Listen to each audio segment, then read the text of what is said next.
Viewer discretion advised. If you haven't yet, hit the subscribe, like, and share.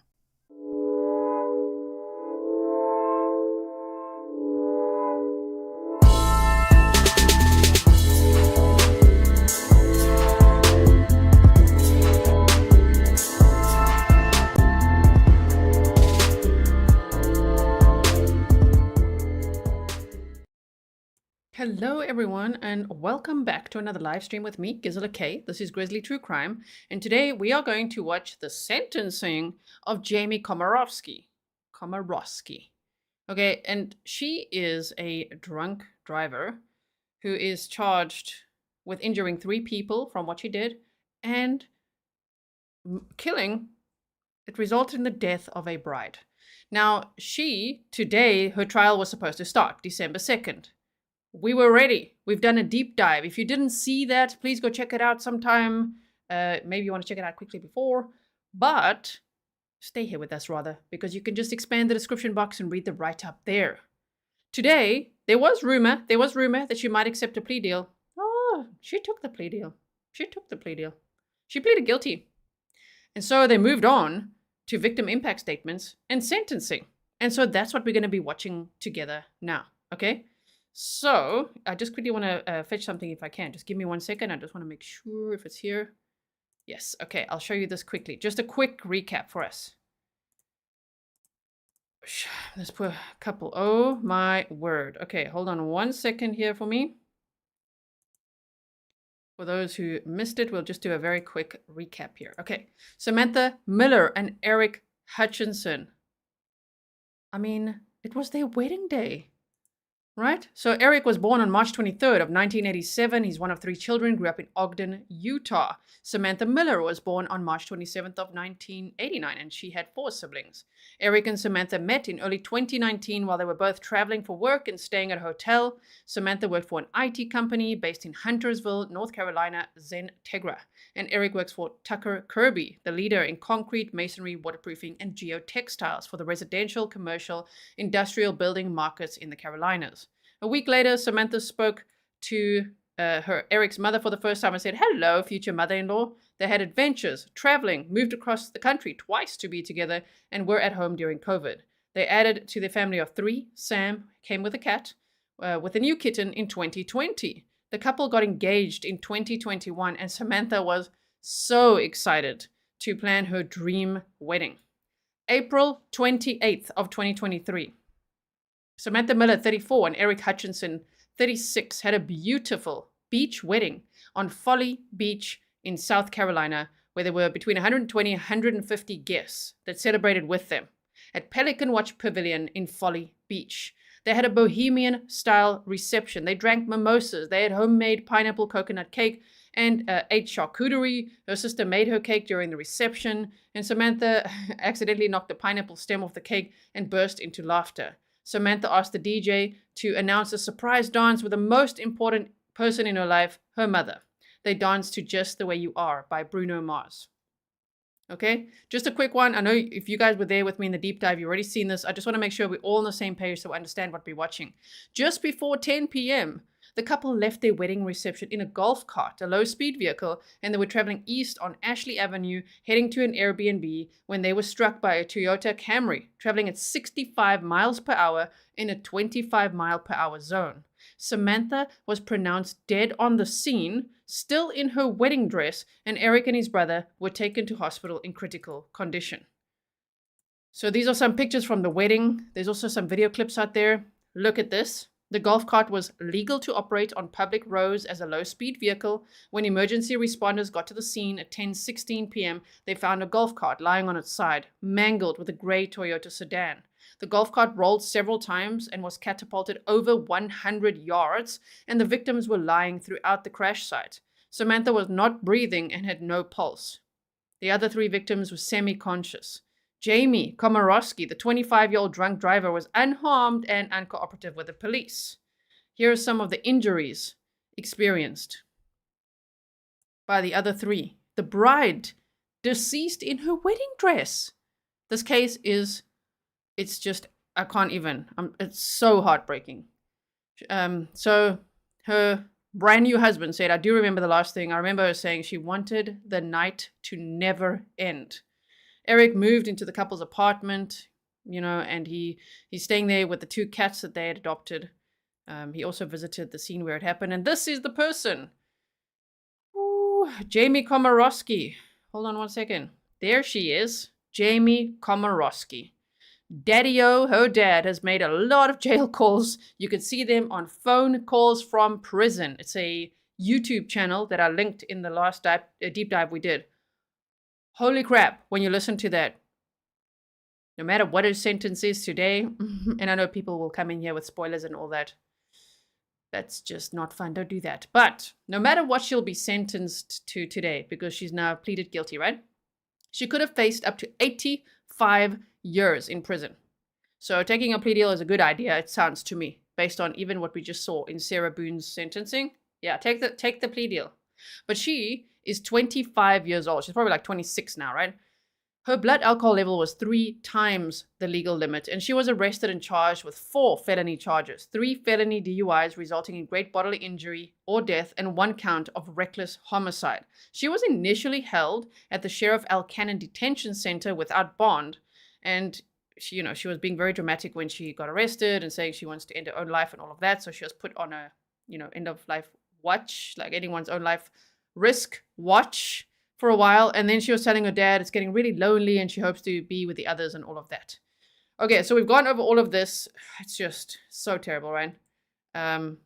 There she is. We've looked at her driving history as well. See, her trial was set to start December 2nd. I couldn't see it really lasting anything beyond 3 days.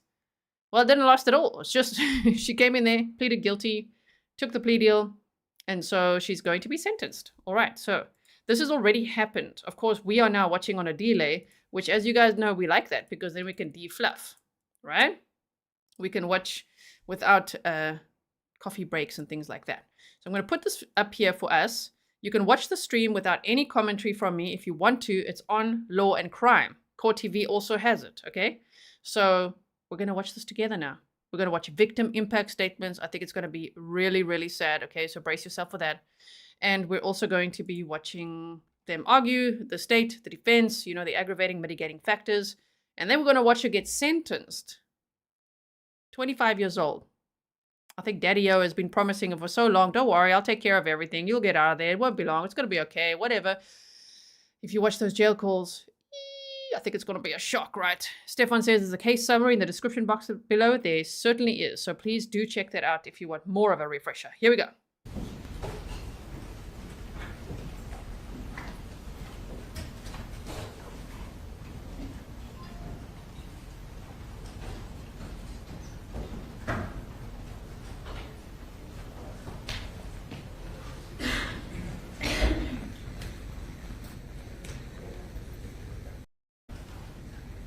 That's why I'm going for it a bit. I want to catch it when they come in. Here comes the judge.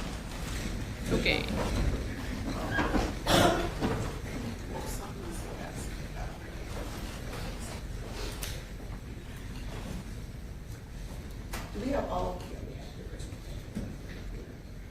If cats had thumbs. Oh, she was 25. I thought she was 25. Exactly.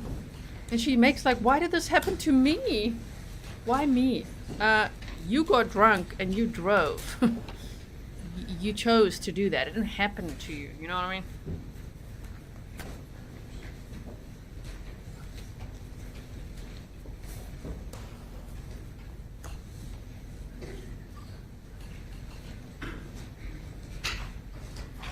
This is State versus Jamie Lee Komoroski, 2023 GS 10-3982, felony DUI with death.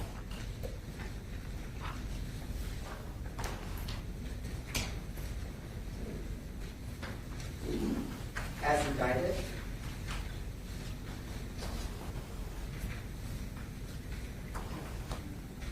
(2023) GS 10-3983, felony DUI, great bodily injury.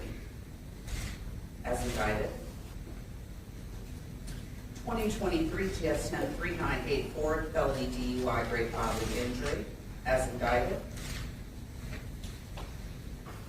And reckless homicide, 2023 GS 10-3985.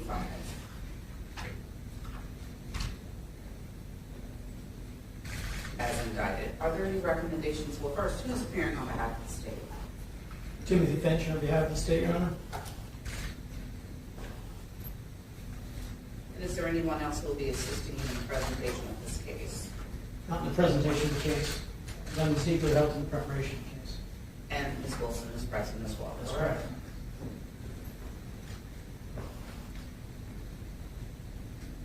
Who's appearing on behalf of the defense? Good afternoon, Your Honor. Good afternoon. Nathan Williams on behalf of Ms. Komoroski and Chris will be handling part. I'm sorry, I'm gonna need you to speak up louder. This is a vacuous courtroom. We're not gonna get, I know you soft spoken, but if you can speak up a little bit more loud, a little bit louder for me, and of course I know you. Nathan Williams, and who did you say would be assisting you? Chris Ravicioni, And how's Chris spelled? C-H-R-I-S, Your Honor. And your last name, sir? G-R-A-M as in Mike, I-C-C-I-O-N-I on behalf of J.P. Komoroski. Thank you very much. Are there any recommendations or negotiations, Mr. Finch? No, Your Honor. And does Ms. Komoroski have any record? No criminal record, Your Honor. Wow, there she is. Remember that she was initially in jail, and then the judge said, you will remain behind bars until the trial, unless the trial is delayed. Well, the trial got delayed. So in March, there was a $150,000 surety bond, and her dad is quite well off. That was paid, and she's been on house arrest ever since. So she's coming from home, right? And if you've seen or heard any of those, because there's jail audio calls and jail video calls on that channel called Phone Calls from Prison. Oh, whoa.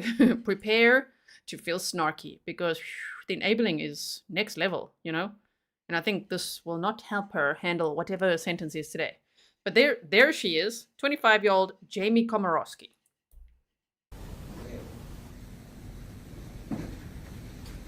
Have you explained to your client, ma'am, please? Do you want to sit at the podium, or do you rather have?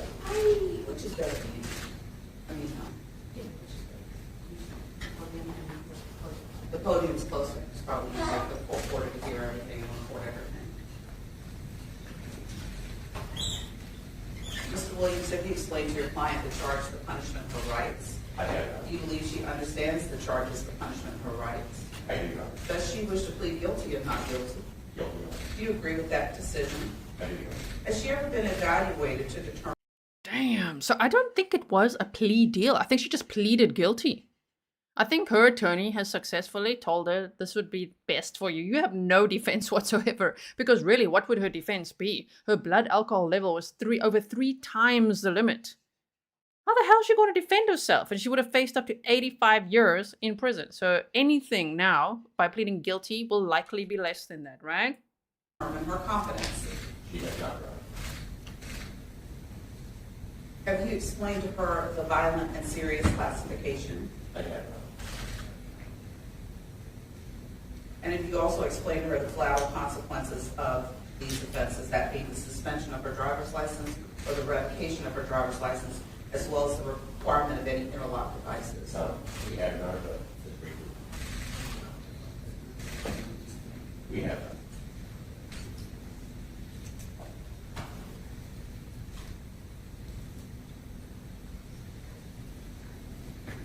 Ma'am, raise your right hand to be sworn.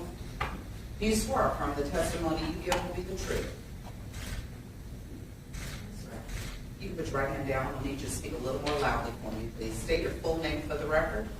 Jamie Lee Komoroski, How old are you? 27 years old. What was the last grade you finished? 27. Okay, so she was just 26 just before then, because that happened in April of 2023, and they said she was 25. So damn, she's 27. 27 years old now. And when you hear those jail calls, you would think she's like 15. The way she talks to her parents, the way they talk to her, I'm like, oh my. I have a bachelor's degree In what discipline? science. And I have a bachelor in science and business administration. And where did you get that degree? Coastal Carolina University. And how long ago was that? I graduated I'm sorry, I can't hear you. I graduated in 2020, so. That's okay, the year is fine. That's what I needed. Thank you. Are you married? No, Do you have any children? no. Are you employed? Not currently, but. What was your last job? I was working for, I was doing digital marketing, and I was also doing, web design. And how long were you employed in that capacity? Web design for about 2 months, digital marketing for about 3. Are you on probation or parole? No, Ever been treated for the abuse of alcohol, drugs, or mental illness? I'm now in AA. How long have you been in AA? I started AA as soon as it was available to me in the jail. And so what year was that? That was 2023. Are you still engaged in AA? Yes, very much. Have you had any drugs, alcohol, or medication in the last 72 hours? Yes. What have you had? My anxiety medication, And what is that? Lexapro, How often do you take Lexapro? 2 times a day as needed. Does that affect your ability to understand where you are or what you're doing? No.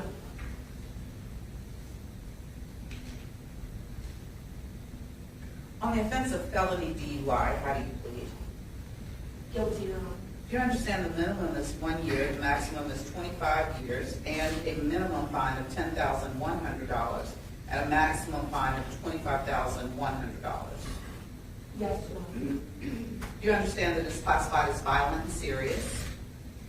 Yes, Your Honor. Do you understand that under South Carolina law that subjects you to enhanced penalties? Yes, Your Honor. Do you understand that if you receive 2 additional serious offenses, you could face life without parole?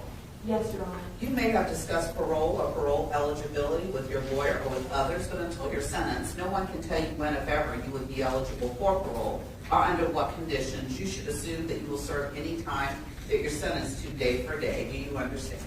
Yes, Your Honor. On 2 counts of felony DUI, great bodily injury, how do you plead? Guilty, Your Honor. Do you understand that the minimum is 30 days and the maximum is 15 years? Yes, Your Honor. Do you understand that the maximum fine is a minimum of $5,100 and a maximum of $10,100? Yes, Your Honor. Do you understand, and I'll go over that later, I apologize, I'll come back to that. On the offense of reckless homicide, how do you plead? Guilty, Your Honor. Do you understand the maximum penalty is 10 years and or a minimum fine of $1,000 and a maximum fine of $5,000? Yes, Your Honor. Do you understand that on the reckless homicide that your license will be revoked for 5 years? Yes, Your Do you Honor. understand the court has no control over that? Yes, Your Honor. Do you understand that on the felony DUI with great bodily injury that your license will likewise be suspended? Yes, Your Honor. Do you understand that no probation can be given on those offenses? Yes, Your Honor. Do you also understand that you will be required to have an ignition interlock device on your car? Yes, Your Honor. And you also understand that likewise we have no control over those statutory mandated conditions. Yes, Your Honor. And you also understand that on the felony DUI with death that no portion of the sentence can be suspended. Yes, Your Honor. I want you to listen carefully to the facts. Please finish. Thank you, Your Honor. May it please the court. Yes, sir.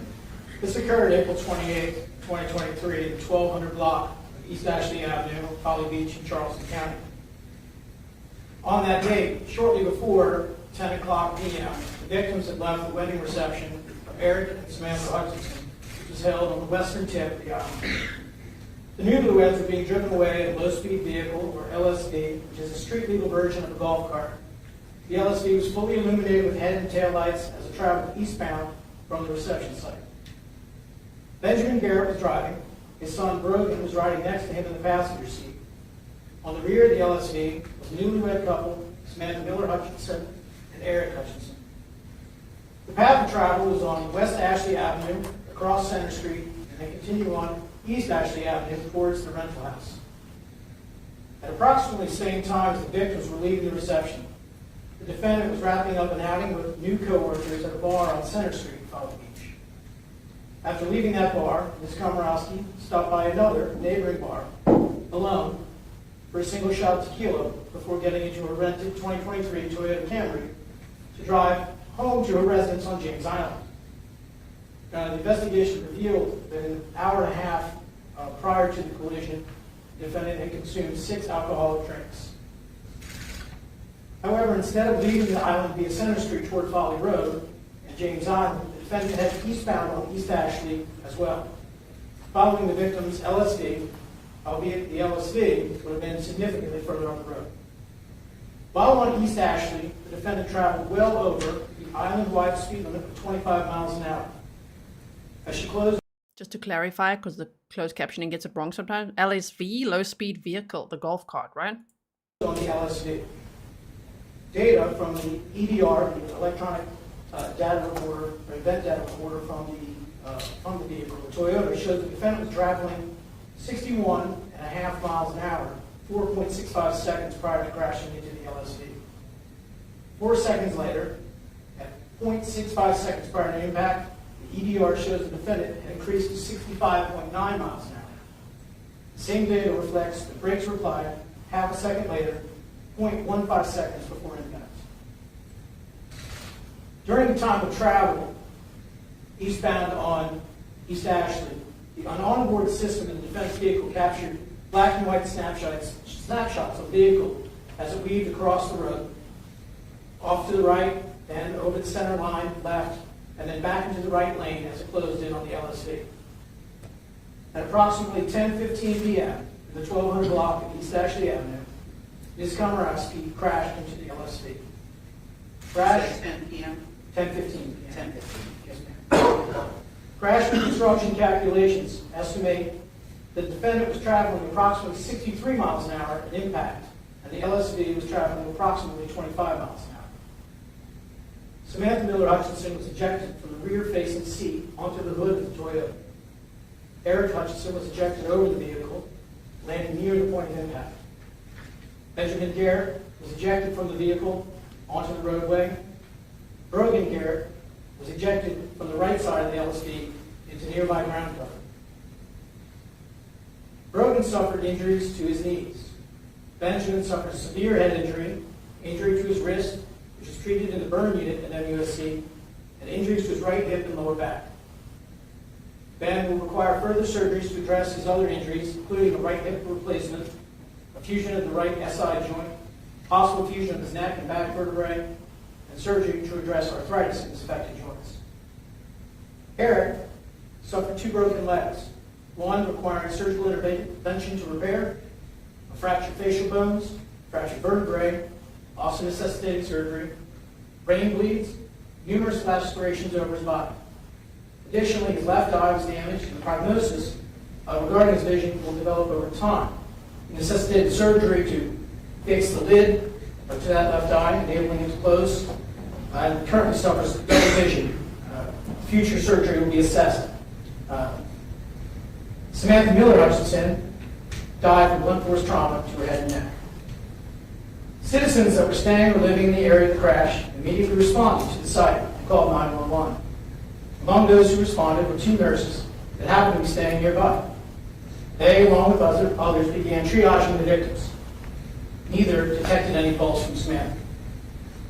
As a call for assistance was dispatched, officers from Folly Beach rushed to the scene. Sergeant Halpern, who is also trained EMT, was the first responder. On his travel to the site, and knowing the severity of the crash and the injuries, Halpern's speed from his cruiser's GPS topped out at 58 miles an hour. It was essentially consistent around 44 miles an hour with lights and sirens operating.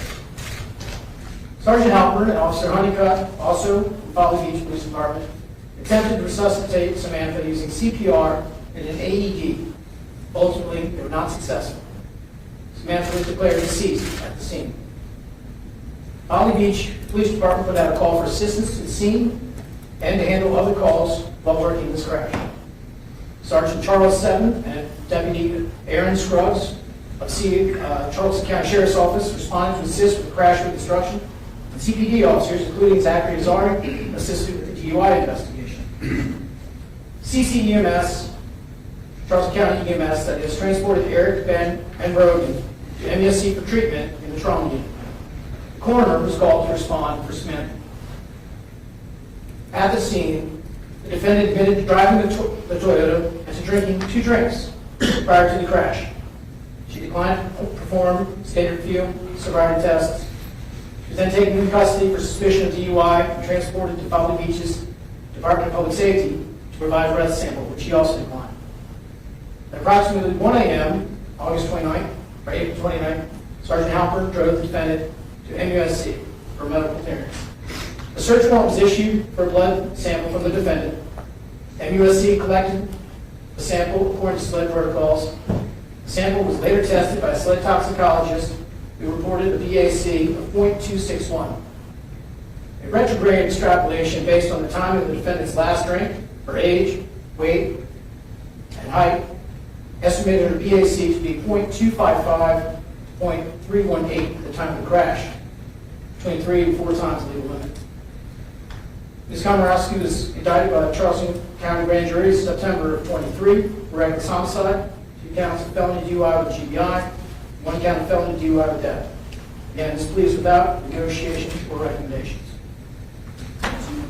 Angle that podium so that she's talking toward the floor. Just angle it this way so that she's speaking. Sure, yeah, if you guys are new to the case, you've never heard of this, it's really heartbreaking. I mean, they had such a beautiful wedding. This couple, everyone said they were soulmates, they were so in love, they were ready to grow old together. And within 15 minutes, or within 10 minutes of leaving their wedding, and there's video clips of them smiling, you know, walking out together, getting on a golf cart, okay, to go to an Airbnb. And all the guests had sparklers. So they made like this, almost like an archway of sparklers. It was just like so magical. And everyone waved them goodbye. Like, have a great night. And 10 minutes later, the bride was dead in her wedding dress. The groom and the other 2 occupants on the golf cart the groom was especially very badly injured. So the 3 survived. Samantha died. And Samantha and Aric were sitting on the back of the golf cart. And so they were sitting on the back, and Jamie Komoroski, this one, slammed into the back of that golf cart. At 63, now they say 63, initially we heard 65, 63 miles per hour. Oh my goodness. The record to her. Perfect. Gives us a better idea. Do you agree or disagree with the facts? I agree. Feel anything needs to be changed or added to the facts? No, Your Honor. Are you pleading guilty because you're guilty? Yes, Your Honor. Do you understand you're entitled to a jury trial? Yes, Your Honor. Do you understand that during a jury trial, the state has the burden of proving your guilt beyond a reasonable doubt? Yes, Your Honor. Do you understand that you would have the right to confront and cross-examine the state's witnesses? Yes, Your Honor. Call your own witnesses? Yes, Your Honor. Present any defenses? Yes, Your Honor. And challenge any statements as well as remain silent, and your silence could not be used against you. Do you understand each of those rights? Yes, Your Honor. Do you understand that you're giving up those rights? Yes, Your Honor. Do you understand that if you desire a trial, that the court stands ready to accommodate that request, and we have a panel coming in for that purpose? Yes, Your Honor. And knowing all of that, do you still wish to plead guilty? Yes, Your Honor. Are there any deals you're relying on that I've not been told about? Are there any secret deals you've made between your lawyer and the state that the court is not aware of that you're relying on in pleading guilty? No, Your Honor. Have you been satisfied with your lawyer? Yes, Your Honor. Has he done everything you've asked or expected? Yes, Your Honor. Any complaints about his services? No, Your Honor. Has anyone promised you anything to plead guilty? No, Your Honor. Has anyone threatened or coerced you? No, Your Honor. Are you pleading guilty freely and voluntarily and of your own will? Yes, Your Honor. Have you understood my questions? Yes, Your Do you Honor. need to ask any questions? No, Your Honor. Have you been truthful? Yes, Your Honor. Do you understand that you have the right to appeal each guilty plea and sentence of the court? Yes, Your Do Honor. you understand that you have to do that within 10 days of today in writing? Yes, Your Honor. Do you understand that if you cannot afford an attorney for that process, that one will be appointed to you at no cost? Yes, Your Honor. I find there's a substantial factual basis for each plea, that each plea is going to have it freely, voluntarily, knowingly, and intelligently with the advice and assistance of counsel with whom the defendant has indicated she is satisfied. And I will accept the plea. Anything further from the state? And I did not notice, oh, actually I do notice now, I apologize. But I didn't see the other 2 victims' names, I'm sorry. Your Honor. And I assume, based on and I neglected to ask this earlier, and I apologize for my oversight. I assume that that on indictment ending in 3982, which is the felony DUI with death, I assume that Ms. Hutchinson's relatives were notified, Yes, correct, Your Honor. and some of them are present. That's correct, Your Honor. Is there any restitution?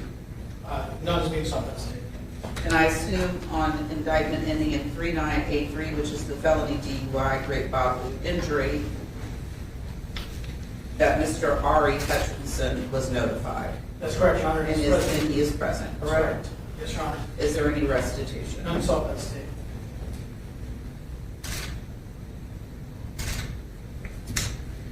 Nine. And likewise, assuming on indictment ending in 3984, that Ben Garret was notified. That's correct, Your Honor. He's also present in the courtroom. And is there any restitution? None sought by the state. And on indictment ending in 3985,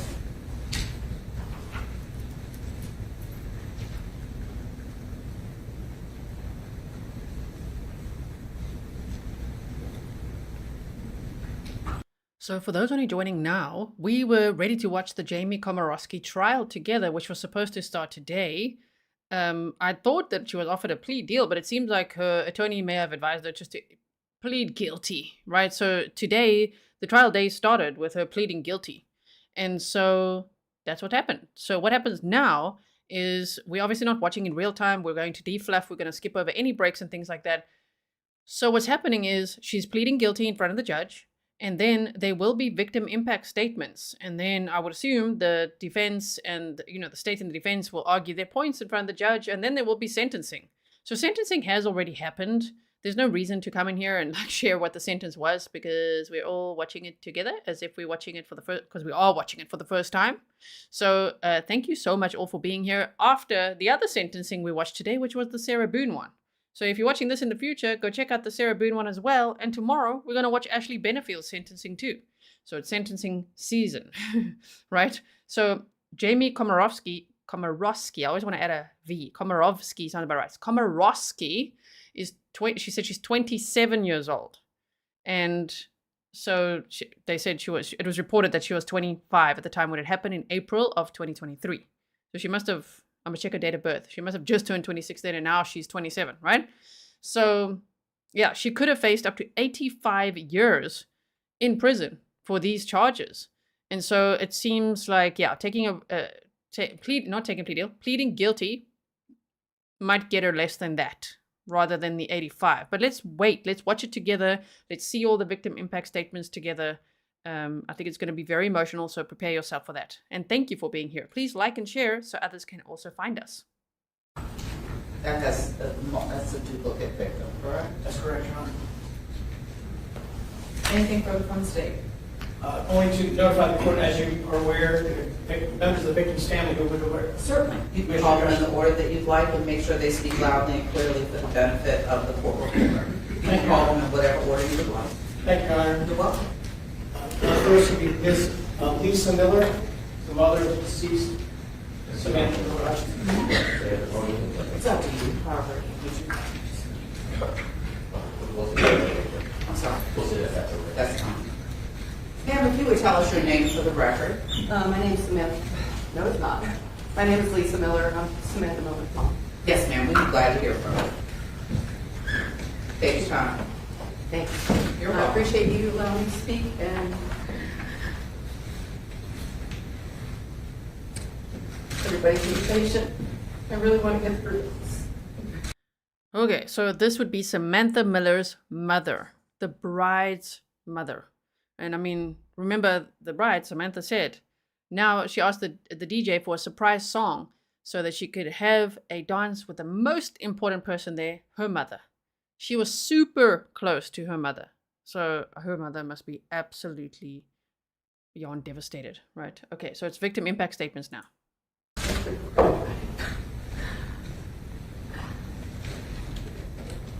First of all, for the last 20 years, my career has been a substance abuse counselor. So I wanted to bring that factor to the court.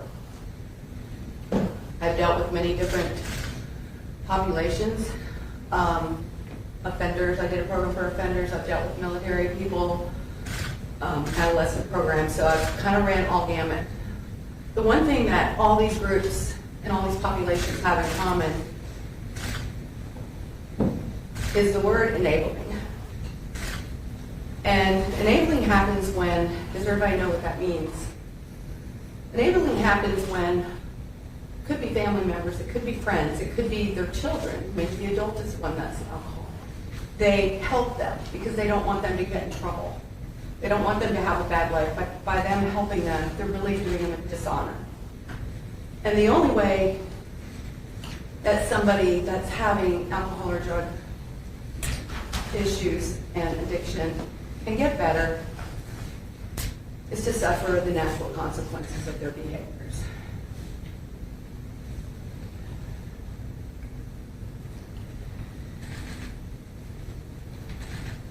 In this case, the natural consequences is the legal consequences Is the of what happened, defendant. which resulted in my family, sibling, child, not being here anymore.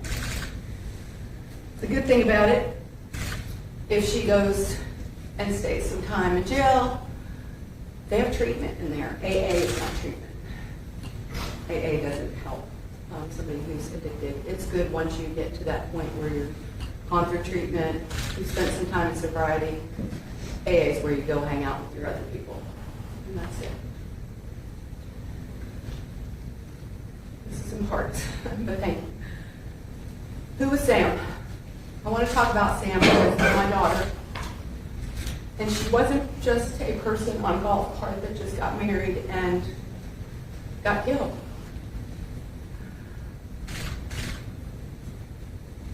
She was a Morgan child. I'm going to tell a little bit of the story. Just bear with me. I got pregnant with Sam. I was single, divorced with an older child. Those things happen. They did not have any help or any assistance. And so I think that bonded Sam and I as being fighters together through life, helping each other, until my husband that I met and married adopted Sam and was her dad. So life wasn't always easy for us to get through what we had to get through. It's really hard to figure out how we were going to make it financially. My whole first career was based on being pregnant with Sam. I know it sounds funny, but it's like, I have 9 months to get a career. I can't make $10 an hour anymore. So 9 months, hey, I can go to hair school. We figured it out. Like, we always figured things out together.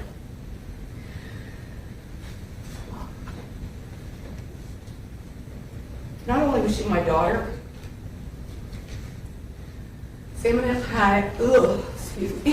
That's okay, take your time. Sam and I had a relationship, probably better than most people that love each other. I'm very close with my other 2 kids. Our family has always been close. But Sam and I had a bond that was very different and very amazing, and we both had each other's backs all the time. We talk every day, our whole entire life. You know, most 30-year-olds don't want much to do with their parents anymore. You know, hey, yeah, I'll come over for Christmas dinner, but I'm not going to hang out with you all the time. And I'll lead into something else I'm getting off of. But in saying that, the last time I was with Sam before the week of the wedding, her birthday's 3/27. So on 3/27, a month and a day earlier, she called me for her birthday and she said, all I want, Mom, is for you to come see me and for you to be with me on a birthday. And I brought champagne and we brought cupcakes and we went down to the beach at sunrise, our favorite time, and we did silly dances on the beach with cupcakes and champagne. That's what an amazing relationship is. She used to, when she was little, when my husband would tease me or tease her or whatever, you know, just he would act like he was saying things about me, and she would just get so mad. I'd be like, don't talk about my mom, like, just defending me. Then when we divorced and I started somewhat dating sometimes, she met one of them, she'd get right up in their face and be like, you hurt my mama? I'll leave out the words she used. Hurt you, basically. That's a best friend. You can only hope that anybody in this room that has kids could have a relationship like that with their child's best friend. She wanted everybody to feel happy. I had people coming up to me after Sam passed and was like, you know, they worked with her, if I were going to go to work and I was in a bad mood, I went anyway because Sam would make me feel better. Because that's who she was. She wanted everybody to just feel loved, cared about. And as much as I didn't want to talk, if something would happen to me, Sam would be up here screaming it off the mountaintops for all her family. That's who she was. Yeah, I'm doing pretty good. I'm not sure if talking to yourself is pretty good. The 1 year she moved to Utah on Valentine's Day, and that was the hardest. That was the only year we were ever apart. On Valentine's Day, I came home to my house, and my whole driveway was covered with I love you mores in pink everywhere. My whole walkway, my whole door was different color flowers. I mean, different color hearts, red, pink, my whole entire front door. I don't know many kids at 30-something years old that would care about their mom having a good Valentine's Day party or day and want her to feel loved and live in a different state and have one of her friends come over to her mom's house and do this. Not to me.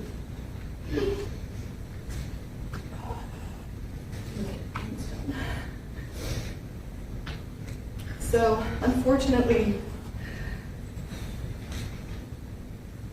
I don't like talking about the event, but I just want to tell you what happened through Sam's mom's eyes and our family and what we experienced, which was pretty horrible.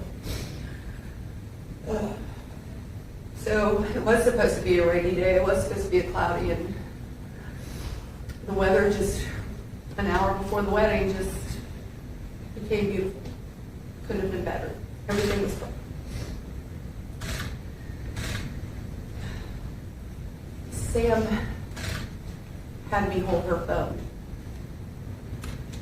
during the wedding. And once she was on the golf cart, she realized she didn't have her phone. I'm getting ahead of myself, but that's okay. So she said someone to come get her phone. And you don't know how many times you go down the rabbit hole. She had just gone without her phone or told me to come bring it to her or whatever. I mean, it's perfect timing that she got right in front of this car. But we try not to do that too much.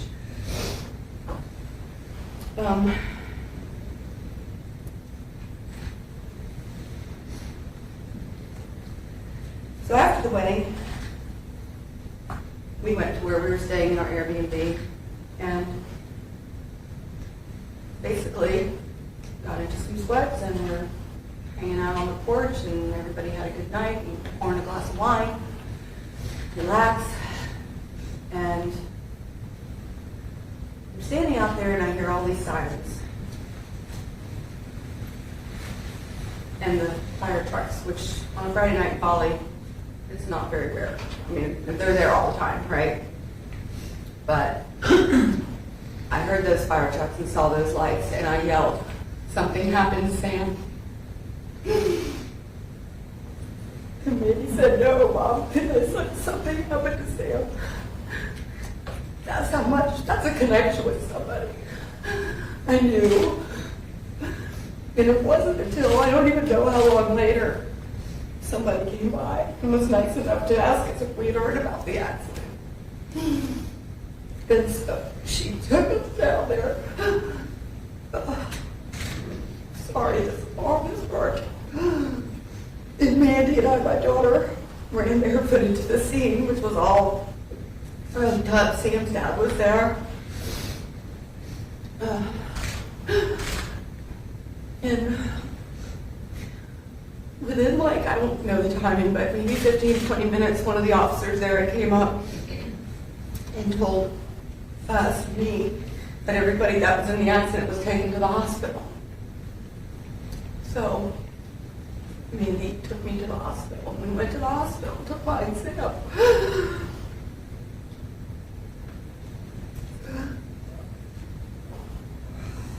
They didn't have ID, so it was going to be a while before they figured out where everybody was.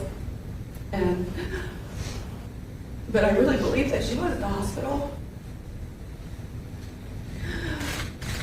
And then it was like 2 in the morning. We hung out outside. Some of Sam's friends came. And we stayed outside waiting. And then my ex-husband, Sam's dad, called my phone and he said, Sam's not at the hospital, Lisa. He said, Sam's still on the side of the road. I just identified her. And I just fell to the ground. I don't even know how we ended up going through the next few days, but anyway, I know that's our story. I'm Sam. And what happened? Sam was light. She was love. And she was amazing. And always will be. I'm going to insert one more thing that I forgot when we were talking about the wedding. We're almost at the end, but another thing that Sam did. She planned the wedding, miserable for really that year planning the wedding, which sucked, but she was kind enough to do her daddy-daughter dance with both of her dads. And nice enough to include both of them. And then afterwards, we're all standing there ready for the next thing to happen, and the DJ announces special dance for the most special person in Sam's, most important person in Sam's life. And it was me. And she played our song, and that's the last time I hugged my kid. It was on that dance floor. It was the most beautiful thing a child could do for their mom. And that's just explaining our relationship.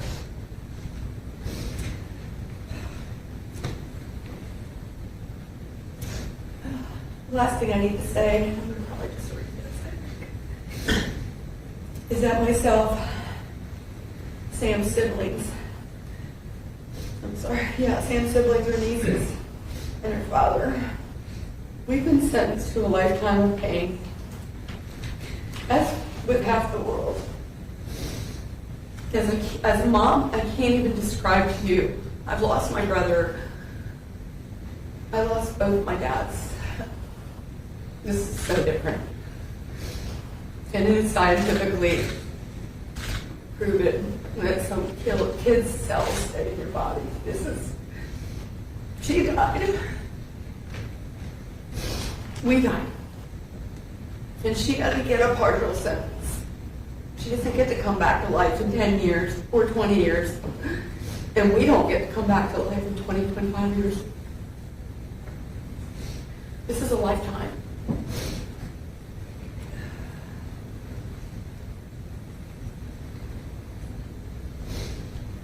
Your Honor, I hope that you consider our plea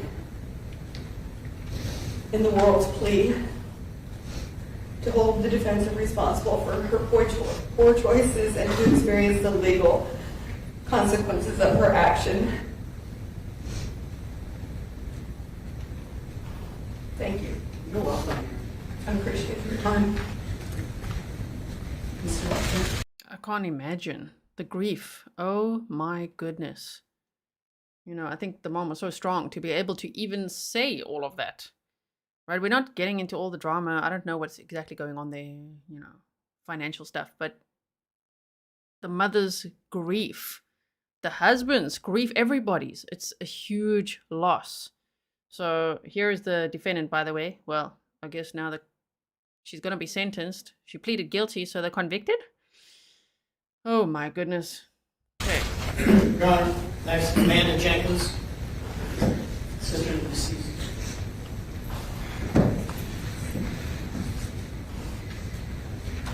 Hi, my name's Mandy Jenkins. I'm Sam's sister. As I stand here today, I'm struggling to find words that can truly convey the depth of the pain, grief, loss, and life adjustments we've all experienced in the last year and a half.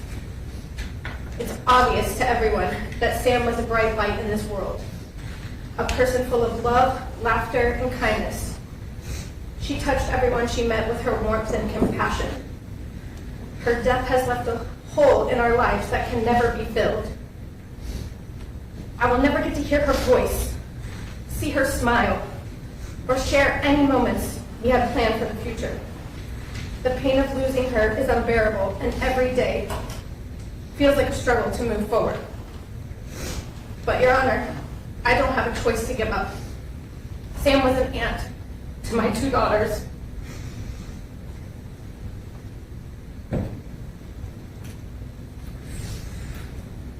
My daughters, Amber and Maisie. They're Auntie Sammy. I can't see the words. Despite Sam's constant care to everyone, the love she had for them was like no other, and it was mutual. Becoming a mother is the greatest milestone in my life, one Sam will never get a chance to do. My family traveled from Florida to South Carolina on April 20th, 2023, in preparation for Sam and Aric's wedding. And me and my girls never went back to Florida. 12 hours after we found out Sam was killed, Amber asked me why everyone from the wedding was at our Airbnb and why is everyone so sad. I was not prepared to explain death to a 5-year-old yet, especially because it was her Auntie Sammy. If you've never experienced trauma, I don't wish it upon anyone. Regardless the thousands of dollars spent on therapy, the triggers are immensely debilitating every single day. The sirens, flashing lights, seeing a wedding dress, a golf cart, just the simple task of driving, and many, many more. When I'm with my girls, any of these things come up, they try to protect me. Singing a song loud to drown out the siren noise in hopes a grief wave doesn't hit me and I quickly spiral. Day to day, if I say, "Hey, mommy's just going to the grocery store real quick," Amber and Maisie quickly panic, having to say goodbye multiple times just in case I don't come back, in their words, like what happened to Auntie Sammy. My job is to protect them, shouldn't be the other way around. But I also now have the task of protecting my mother and being her rock through this. She once said years back, "If anything ever happens to one of my kids, I'll kill myself." The moment we found out Sam was plowed down, I made my mother look me in the eye and promise me she wouldn't do that. I didn't quite believe her, knowing the bond her and Sam shared, and I knew I needed to be by her side through every moment of this. I sent my husband on a plane to Florida, and he packed up our house and we moved to North Carolina, now 1,000 steps from my mom. This tragedy has not only stolen the future that my sister should have had, but has also forever altered the course of our lives. I know that no sentence can bring Sam back. The choices made by the drunk driver the night she killed my sister will affect us forever. They have taken more than just a life. They have taken the future, our future. I am filled with anger and frustration knowing that my sister's life was cut short by a selfish, senseless, and preventable tragedy. The defendant's actions have forever changed our family, and we have to live with the consequences of this loss every single day, and she should too. No one should endure this pain except for her. Thank you for allowing me to speak today. You're welcome. If you guys haven't heard or watched the jail, because there's jail video calls and audio calls on a YouTube channel called Phone Calls from Prison. The defendant, or the convicted now, Jamie Komoroski, literally tells her dad in this like emotional little voice that she can't wait for her daddy-o, to walk her down the aisle. She dreams of her wedding. Like, whoa, you really gonna talk about that? I mean, it says on every single call, this is recorded. You know, it's not just you and Daddy-O. This is literally, the family will see that. You're in there dreaming of your wedding one day? Think about what you've done. I mean, it's so inappropriate, right? Oh my goodness. So, okay.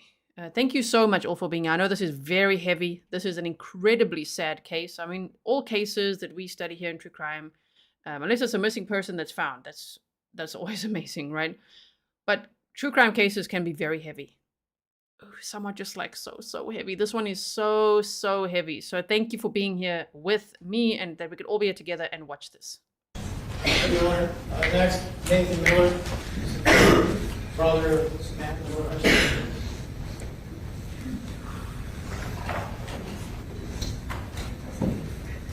Nathan Miller, Sam's brother. Yes, sir. It's not much that hasn't been said, so just really brief. But I'm sure as you and everyone else can see and hear that how hard it's been on our family to go through something like this. It's unimaginable. If you haven't been through anything like this, then won't really do it any justice for me to try to put it into words. And if you have, then I don't need to put it into words for you. How much pain and anxiety and just like worry, constant worry, just living in a state where, you know, when your phone rings, you know that there's a pretty good chance that on the other line,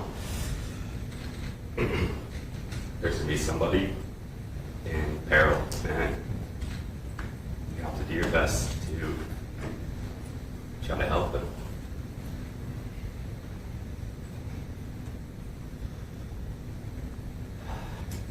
Not only do we have to deal with the loss ourselves, but we have to watch our loved ones go through it as well.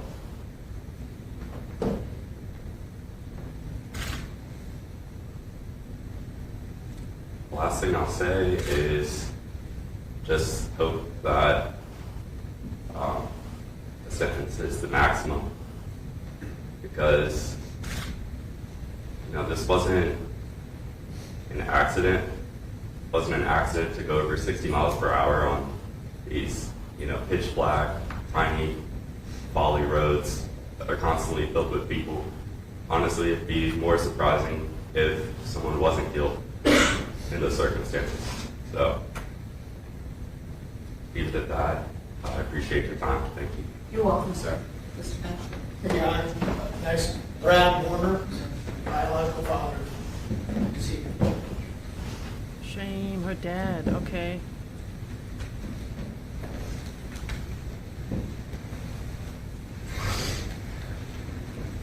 Yes, sir. If you would tell us your name for the record.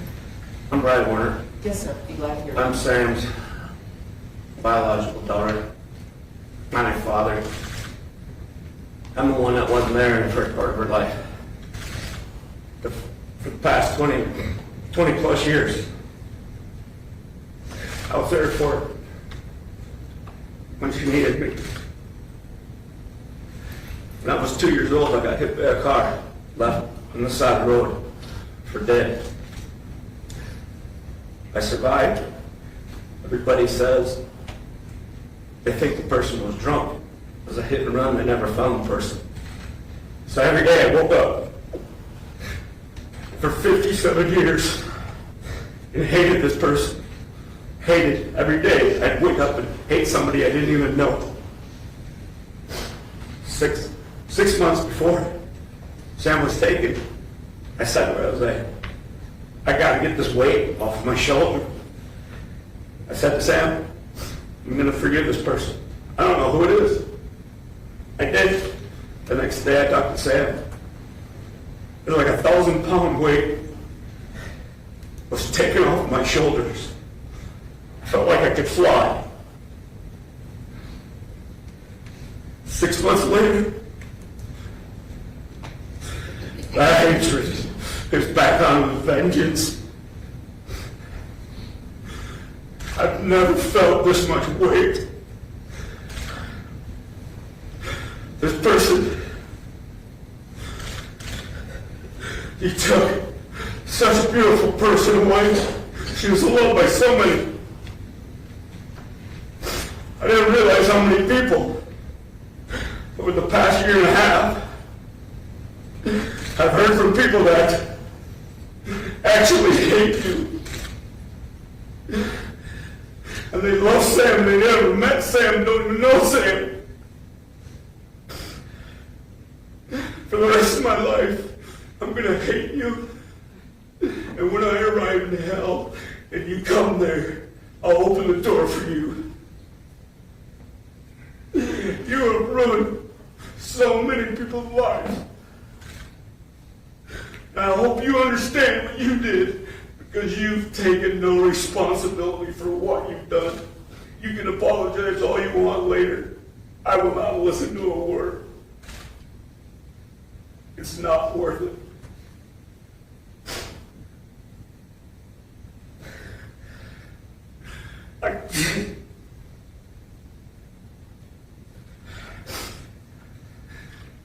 Everybody used to call Sam a female version of me. Because we say what we mean and we mean what we say, and she always did. She was a beautiful soul.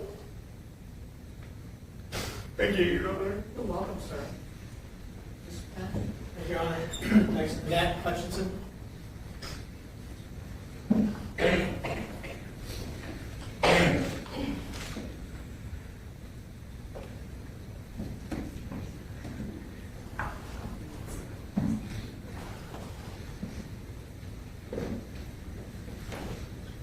Your Honor, my name is Aric Hutchinson. That's Hutchinson. Yes. I am related to the victims. I am Eric's mother.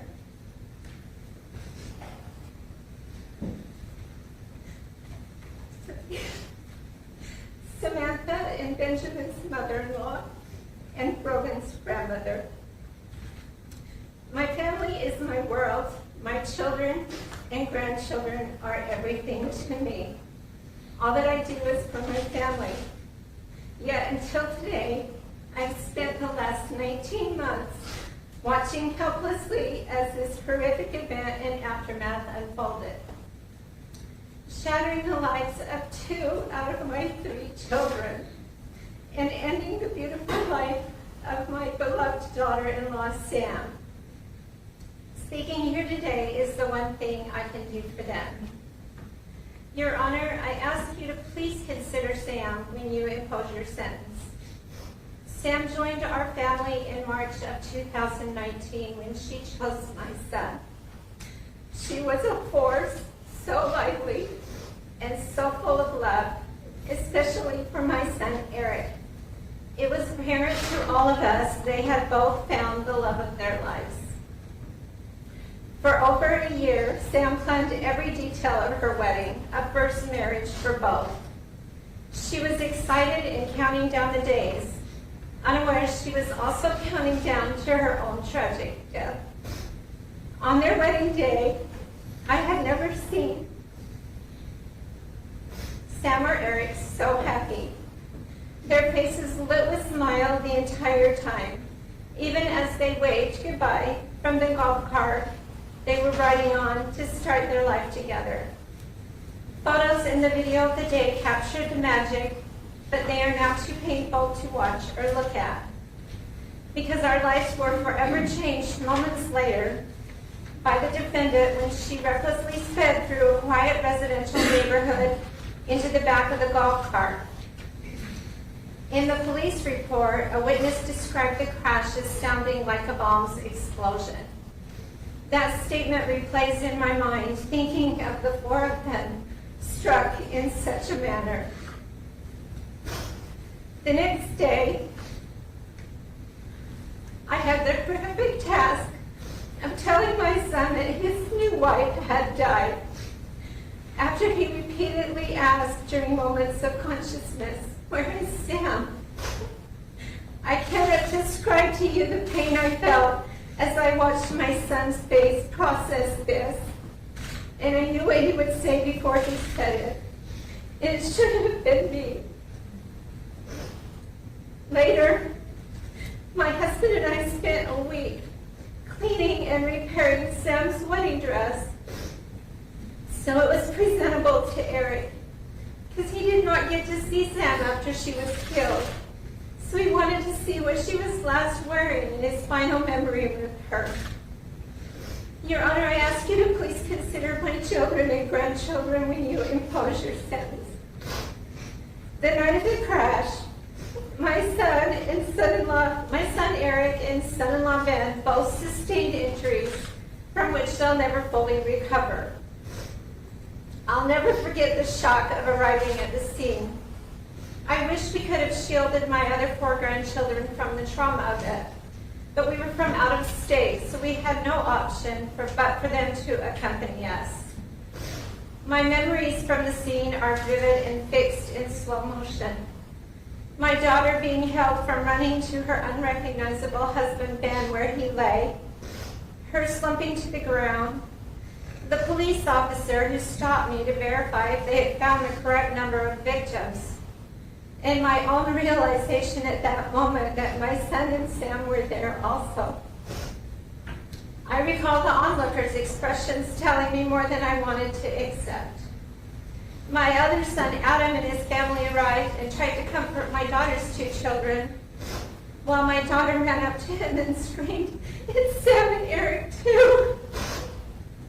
Each devastating detail is permanently etched in my memory, including the moment when we found out that mere minutes after the happiest moments of her life, Sam had died.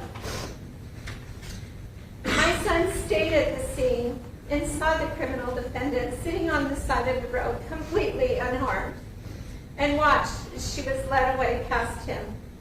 All 5 of my grandchildren, ages 10 to 17, one a victim of the crash, went from the scene to the emergency room, spending the night in the waiting room, not knowing what happened to their family. They will carry the trauma of this core memory with them for the rest of their lives. In the initial hours after the defendant slammed into Aric, Sam, Ben, and Brogan, medical staff at the hospital thought Aric wasn't going to survive his injuries. They moved him into ICU and advised us to spend as much time as possible with him. For months following this tragedy, Aric needed full-time medical care. He could not drive for 15 weeks. Since the crash, I've spent over 7 months here in South Carolina. My husband, who still works full-time, 6 weeks. Aric's siblings and friends have spent several additional weeks helping him, and we relocated him to our home state for a few months over last year's holidays, knowing how hard they would be, and he was all alone here. After Aric's initial surgeries for facial reconstruction and to repair both his legs so he'd be able to walk again, he required wound care, numerous follow-up doctor visits, and physical therapy. I watched him use a walker to get around and throw it across the room in frustration. I ran to the bathroom in the middle of the night after hearing him fall and cleaned his blood off of the floor. When he developed internal stomach ulcers, acid reflux, a deteriorating esophagus, and had bouts of profuse vomiting, I saw the pain and agony those caused. However, dealing with the severe physical injuries was easy compared to the grief, anxiety, and survivor's guilt to come. You cannot imagine the pain of constantly seeing your grown son crying helplessly and lost. For months upon my awakening, I would go check to see if my son was still breathing. On the darkest of days, I had to chase away the thought that maybe it would have been better if he and Sam had been taken together. I would prefer my own grief over my son's. One of countless heartbreaking memories I have is brushing the road debris off of the wedding envelopes that police gathered at the scene, while Aric opened them and read all the well wishes wedding guests had expressed for the life the happy couple would make together. There were 125 wedding guests and vendors at the wedding. 75% traveled from out of state to attend only to be traumatized. Since this tragedy, Aric has made over 20 trips to the emergency room and 3 times was readmitted to the hospital for severe anxiety attacks, nausea, and dehydration. His most recent visit was only 3 weeks ago. I know some here see Ben and Aric as the men they appear on the exterior. What are not visible are the internal injuries, the scars hidden by clothing from the multiple surgeries both have endured. You don't see the constant physical pain that has become a part of their lives. The pain doesn't stop there. The emotional pain, the post-traumatic stress disorder, anxiety, survivor's guilt, and grief have been constant for these 19 months. You don't see the daily struggle, the arthritis setting in, and the future surgeries they have been told will be necessary to control pain and enable both men to remain mobile as they age. You don't see their limited abilities. They're unable to do activities they did before and must rely on others. Both are facing a difficult fight for the remainder of their lives. I was told there are no charges against the defendant for my then 17-year-old grandson, Brogan, because he was not severely injured. Yet he was struck by a car at 65 miles per hour while sitting next to his father, thrown several feet, landing close to his new and now deceased Aunt Sam. His view of Sam shielded by another young girl who had ran out of a nearby home, until he was placed in an ambulance and taken to the emergency room. I know Brogan struggles with his own PTSD, anxiety, trauma, and grief, but mostly in silence, because he sees the physical and emotional struggles of his father and uncle. And I know he feels lucky, but I worry for him when he starts to recall the trauma of the day. Your Honor, I need you to please consider the irreparable damage the criminal defendant has caused our families when you impose your sentence. I'm standing here today to tell you I don't know if my son will ever be okay or know happiness again. We now live under a shadow. We go through our day-to-day. We even smile for pictures, but it's not real. What a life we had. None of us will recover from losing Sam. Although unseen, the emotional damage is constant and at times relentless. Your Honor, please don't prioritize the defendant's life over the life of Sam and the life sentence of pain and suffering inflicted on Aric and Ben. Please send a clear message to the defendant that she must take responsibility for her actions, and to others that taking a life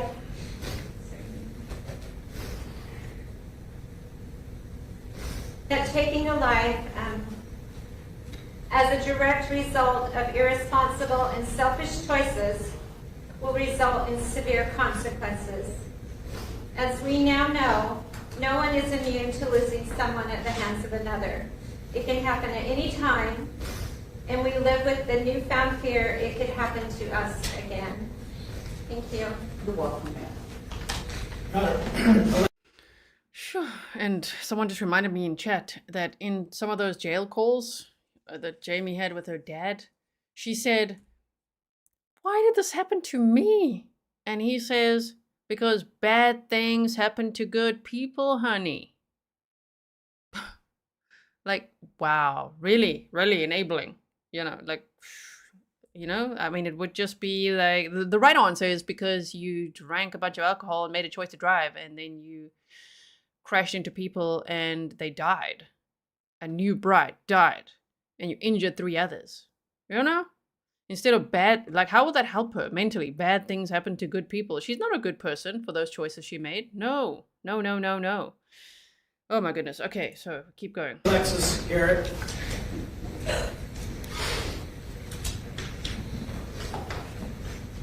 Yes, ma'am, tell us your name for the record. Alexis Garret. Yes. My husband, Ben Garret, was the driver of the golf cart on April 28, 2023, along with 3 other of my family members. My son, Brogan Garret, was a passenger in charge of playing the music and holding Aric's suit coat. And my brother, Aric Hutchinson, and my new sister-in-law, Samantha Miller Hutchinson, were all in the golf cart. Your Honor, I've struggled with what to say here today because nothing will convey the depth of pain and struggle that we have endured all of these months or feel adequate to express what was lost that night. We spent the entire day of April 28, 2023 together. We started setting up for the wedding that morning on the beach with our entire family helping. It was a perfect day and a beautiful wedding. I have never seen two people happier or more in love than Aric and Sam were on that day.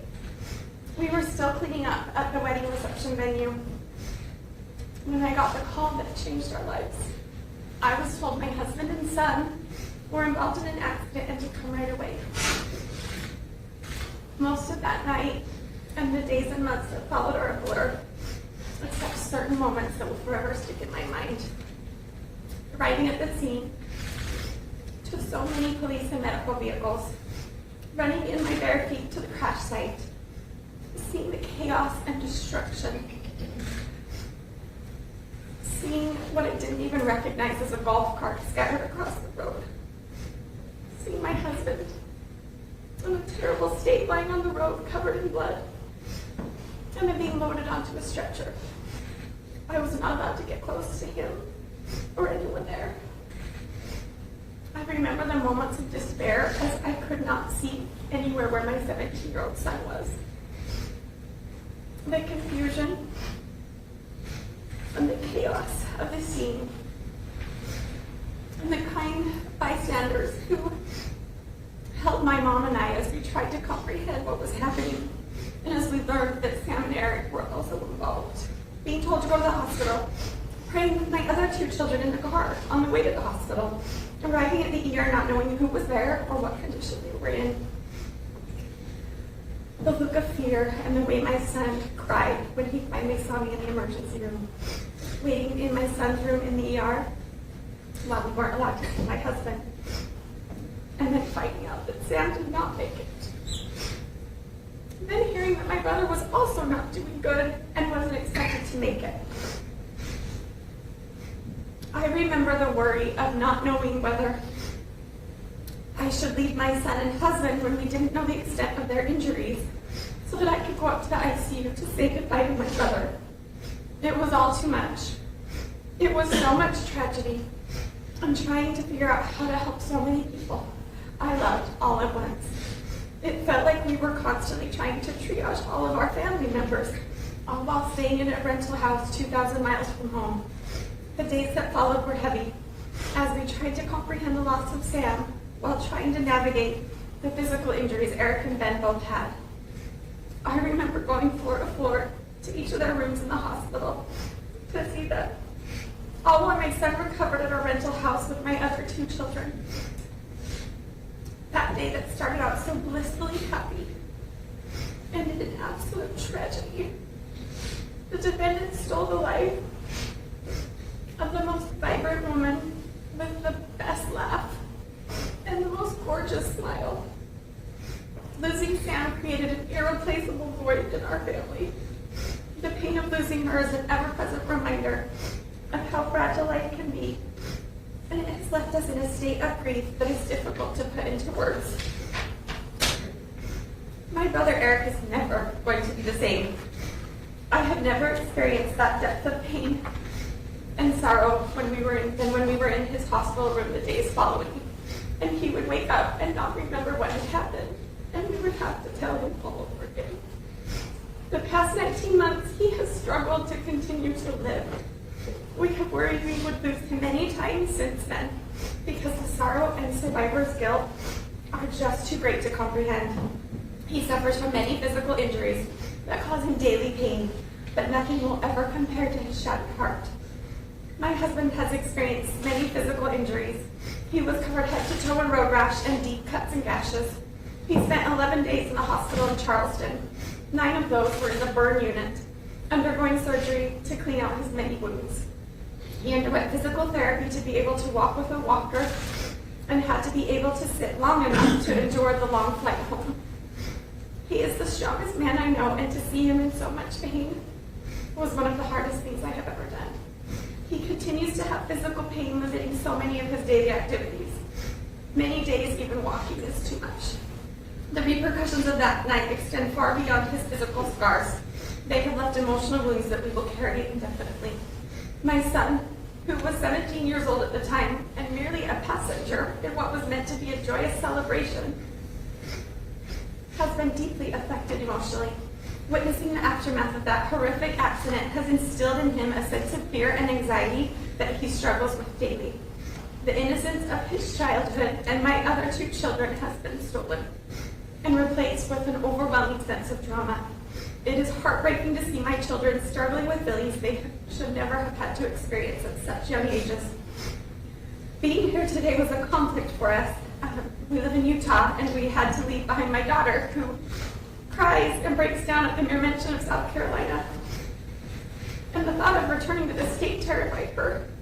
And bring my youngest son, who didn't want to be parted from his father and brother again. Whenever I go 65 miles per hour on the freeway, I now think of how fast that really is. And that they were riding in a golf cart. It's terrifying to think of what they experienced as the defendant hit them going so fast. We know that it is nothing short of a miracle that these three men are still with us here today. And we know Sam had a lot to do with that. She is love and light, and the world will not be the same without her. No family should have to endure the heartbreak and suffering that we have due to this completely preventable tragedy. I do not believe this was merely a single act of recklessness. It has destroyed our family, shattered dreams, and left lasting scars on all of us. We will never be the same. Ours is a life sentence without Sam, and with all of the physical and emotional injuries that the defendant has left in her wake. Thank you for your time, Your Honor. You're welcome. Thank you, Your Honor. Next, Brogan, Garret.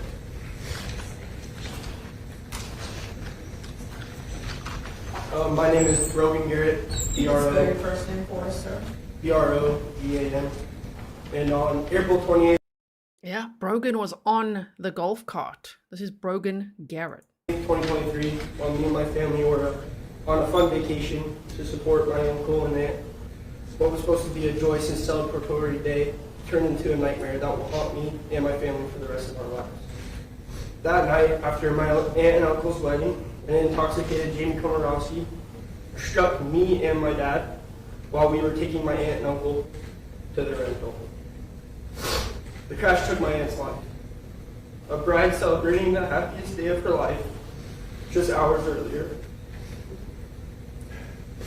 She was full of love and laughter and light, and her absence has left an unfillable void in our family, as well as others who had to have Sam ripped from their lives. The impact of this tragedy goes far beyond her death. My father and uncle were severely injured, my uncle to the point that he was not supposed to make it through the night. My father endured immense physical pain, a long hospital stay, and grueling recoveries as well as having to watch my days role model and protector in my struggle that much to walk just a couple of feet, to sit up in a chair, and to watch him sit out while me and my brother would play catch. I too was injured, both physically and emotionally. The images of the mangled golf cart, staring at the leaves of the trees as sirens blared and lights flashed across them. My ride in the ambulance to the ER. Finally, getting to the ER and hearing my mom tell me what was going on.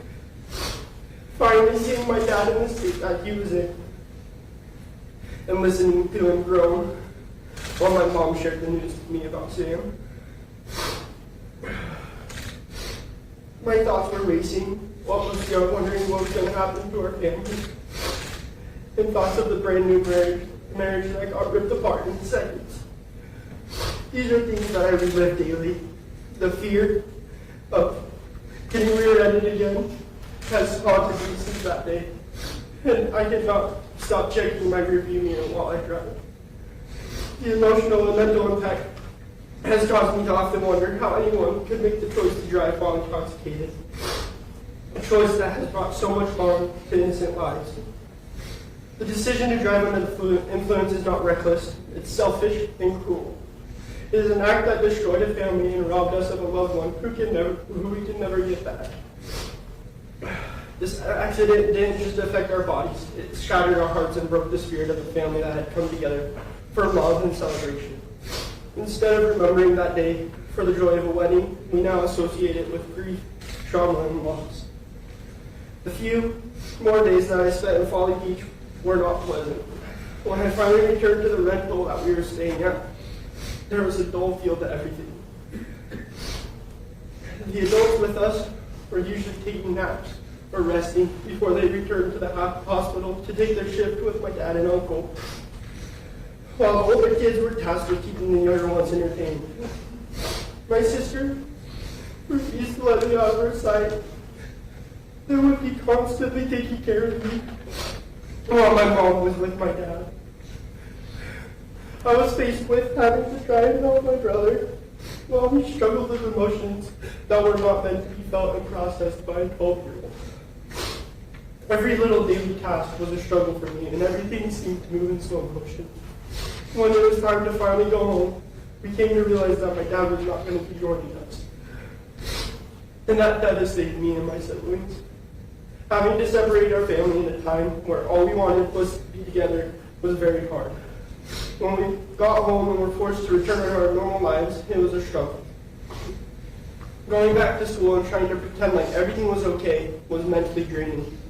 Everyone asking you the same question over and over again about whether you were okay or not was taxing. Everyday activities like classes, sports, and hanging out with friends felt pointless. And my motivation started to disappear when all I wanted was for my dad to come home. And when my dad finally returned home, the enormous burden that was placed on my family did not go away. While still having to help my dad recover, we were also hearing stories about how my uncle was doing back in South Carolina. They were hard to hear, and the combination of watching my dad struggle to recover from his injuries made it hard to keep our hopes up for a better future. The justice process that followed was daunting and placed a lot of stress on me while I was trying to navigate this foreign world that I was dropped into. The big toll on my mental health and the fear of losing another family member has also affected many big decisions in my life. One of those decisions being after graduating to serve an LDS mission, which I was preparing my whole life to do and was looking forward to. I hope the court will consider the profound impact that Lee Komoroski's actions have had on me and my family and my future. I ask for accountability and justice, not only for the harm done to us, but to send a message that such choices have devastating and irreversible consequences. Thank you for allowing me to share my story. Yes. Oh my word, deep breaths everyone. It's so sad, my goodness. But they've really made such impactful statements. And Maurice was saying, you know, as soon as the camera pans to Jamie, then suddenly she starts like looking as if she's going to cry, but we haven't seen a tear, of course. I was telling you guys, because many people are asking in the chat, well, where has she been? She's been at home since March of 2024. Daddy-O got her some great lawyers. And so she was supposed to, the judge said, you will remain behind bars until your trial, unless the trial is delayed. So the trial was set for March 2024. So the family's also been waiting a long time for this, right? This, well, I don't want to say accident. This drunk driver incident happened in April of 2023. Okay, so since March, Jamie's been at an apartment in South Carolina. She's been pictured, you know, I think Daddy-O, her dad, she calls her dad Daddy-O if you haven't heard or watched the jail calls. So he organized her an apartment and she had an ankle monitor and all of that. So yeah, being sentenced today, ooh, life's about to change, you know, she's going to get handcuffed and taken off to prison. So that will be, because she pleaded guilty now to all the charges. Benjamin Garret. Yes, sir. If you would tell us your name for the record. Benjamin Garret. You may proceed. Your Honor, I just want to start out thanking all the first responders for that night. I know it wasn't something that anybody wanted to go through. And also, I just want to thank Folly Beach, the community, Charleston, Morgan, Utah, North Carolina, everybody around the world for supporting our families through this. Your Honor, that evening was such a good night. Celebrating Sam and Aric and their love. And I was looking forward to driving them off their rental with my son. It was my only job for the wedding. While we were on the drive there, we were talking that night. You know, we were just listening to Sam and Aric talk, flirting with each other. Brogan and I were having conversations. We talked about the breakfast burritos at Bird's Market, how fantastic they were. And that's the last thing I remember that night. The next thing I knew, someone was tapping my shoulder, asking me if I knew where I was.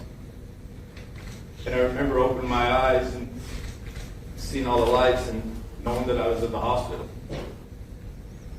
I had no idea how it got there or what had happened. The next time I woke up, I remember hearing Aric yelling in pain, just screaming, "It hurts, it hurts." There was so much chaos inside the ER.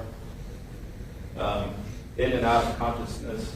I asked about my son, and one of the nurses came back. I think it was a nurse, I don't know who it was. Told me that it didn't look good. And then a little bit later, when I woke up again, they came back and told me that they'd given me the wrong diagnosis. They had given me Eric's diagnosis instead of my son. And that my son was with my wife, and they'd be taking me back there. The hospital staff eventually took me back to go see my wife and my son. And that's when my wife told me that Sam didn't make it. They didn't know if Aric was going to make it through the night. It was my only job, and I didn't get to complete it. To make sure that they got their rental property and have their honeymoon.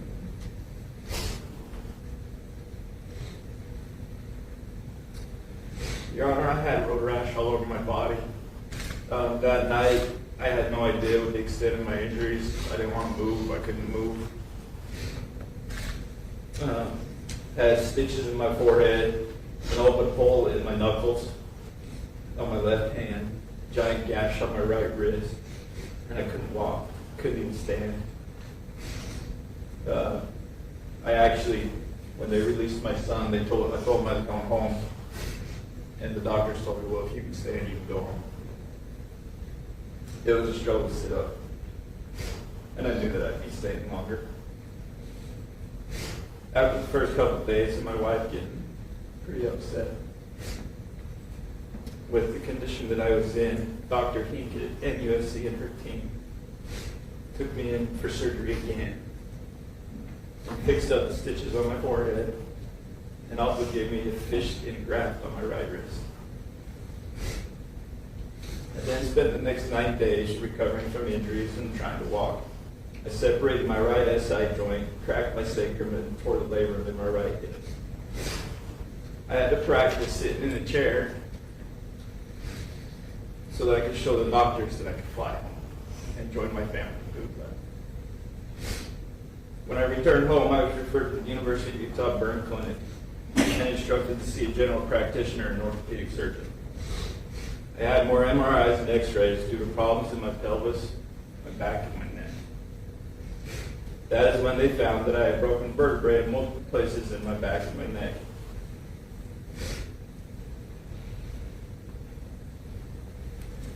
And I still have issues there today. I spent 6 months in physical therapy until my insurance told me I ran out of visits. Your Honor, this is just a list of the physical injuries, and most of them I'm still dealing with and will need to have a hip replacement, fusion of my SI joint, and possible fusion of my vertebrae in my neck and my back. This will continue to be a burden that we'll have to deal with financially, physically, and emotionally for the rest of my life. The hardest part of this, the whole incident, is the mental and emotional side. Your Honor, my wife and kids saw me in a state they should never see me in. And I am unable to be the husband or father that I was or wanted to be in the future. I should be seen as their protector, their rock. And the kids and my wife now watch me go downstairs to make sure I can make it. They come out and carry things in from my truck or from our cars because I can't carry them in. These are all things that I could do on my own before. And I can't even do stuff around the house. I can't get on the ground and fix a faucet that's leaking. I can't get on the ground, pull weeds, or fix sprinklers. Wrestle with my boys, run football routes, throw passes, swing a bat, swing golf clubs, be a catcher for my son when he wants to pitch. I can't even go for a run. I don't even like to run, but I can't go for a run. I would love to be able to do TikTok dances with my daughter, like I used to. These are all things that have been taken from us, including my hobbies of hiking, fly fishing, ice fishing, skiing. I get so frustrated that there's so many things that I can't do.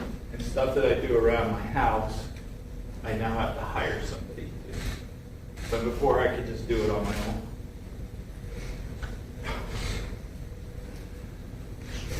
And whenever someone leaves our house, which we've got teenagers, so it happens all the time, we are nervous and always checking on them to see where they're at, hoping that they will make it home safely. It's a new fear for us. It's a new fear for me, just to even make it home. I have a golf ball in my truck that when I start getting anxious, anxiety when I'm driving, I can grab that golf ball and rub the dots, the dimples in it, to help ground me and help me calm down. And I always go back in my mind to that night, me being the driver, if there was something that I could have done. Something I could have done different. I replay the events leading up to it constantly in my mind. Like Brogan going back to get Sam's cell phone. How long we sat at a stoplight listening to a song. Could I have gone a different route? Could I have gone slower? Could I have gone faster? These are the things that I struggle with every day. And sorry to interrupt, but do we think Jamie is struggling with that? Do you think Jamie thinks, I wish, could I have not gone out that night? Could I have not had alcohol? Could I not have rented that vehicle? Could I have gone slower? Could I have taken a different route? I don't think so, right? Oh my goodness. For anyone wondering all the time, like this question the whole time, who's speaking? I do have a banner up every time someone's speaking up here, okay? And I let you know exactly who it is. And if I miss the spelling of the name, then I ask the chat when you guys tell me, then I put it up there as well. So just look up there, okay?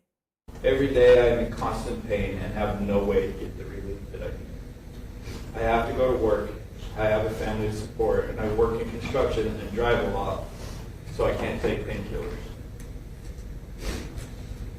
When I get up in the morning, I say a prayer that the pain today will not be that bad, and then I'll be able to do the things that I need to do to take care of my family. It is a daily struggle Some days it's hourly. But I will not let James' choice to drink and drive that night keep me from trying every day to get better. Your Honor, I don't know Jamie. I don't know her personality. I've never talked to her. I don't plan on talking to her. But the decision to drive drunk that night was made well before April 28th, 2023. I'm a strong believer that people have a moral compass in their lives, whether we agree with that compass or not. Everybody has a moral compass, and Jamie made the decision that it was okay to drink and drive well before that night. There is a statement that Jamie made in one of the calls to her father where she asked, "Why did this happen to me?" Like she didn't have control over this. Your Honor, nothing happened to Jamie. Jamie happened to Sam. Jamie happened to Aric. Jamie happened to Brogan. Jamie happened to me. Jamie happened to everybody that was impacted by this. She chose well before that night to drink and drive, and it would be okay. It was not. I'm not sure that Jamie is remorseful. We are here today, a little over 19 months later, listening to her plead guilty. Even though I am thankful for that, and that we aren't going to trial, we did not get to delay the physical and emotional prison that Jamie put us in for 19 months. The evidence was there. Why did it take this long? Jamie will serve her. Sorry, it's a good point, right? Because she was facing up to 85 years in prison either way. Just plead guilty, spare the family, you know what I mean? All this waiting time, and then the delayed trial, and then bonding out, and then spending since March 2024 at home. While the family of the victims is just waiting for consequences, for justice. Oh my goodness. Time and the penalty that the court decides, and we will respect that. She will eventually get out, but the prison that she has put us in will be with us the rest of our lives. We will never get Sam back.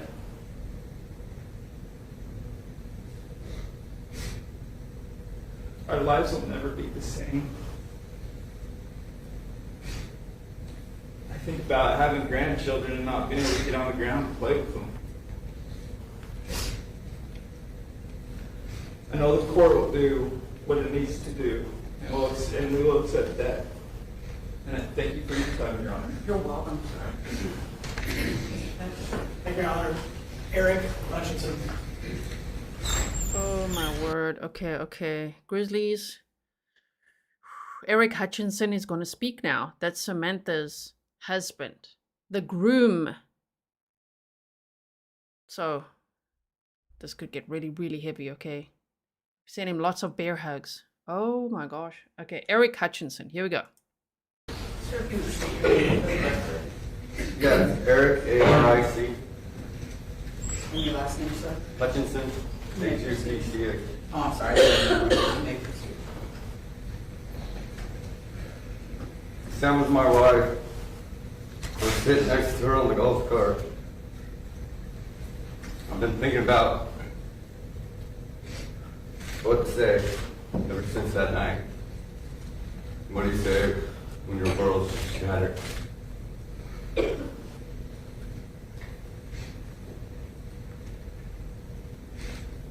Physically, I'm in pain every day. My face hurts, my back hurts, my feet hurt. There's more doctors than I can count. See more therapists.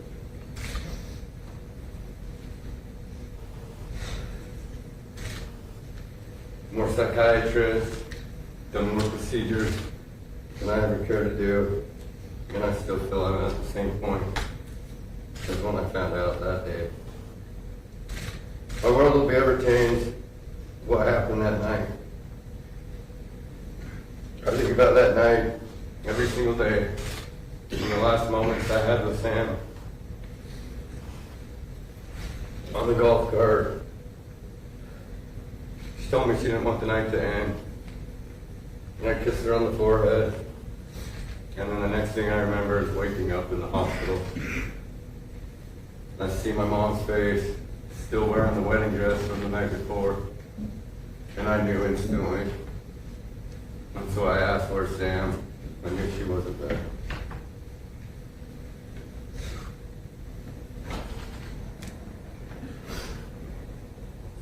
I wish more than anything gives me instead of Sam.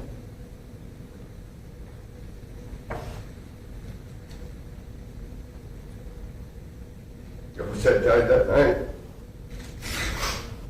so she didn't have to go alone. I wish I saw you coming, and I jumped off the golf cart so you would only run me over. And pray to God that you'd miss that golf cart.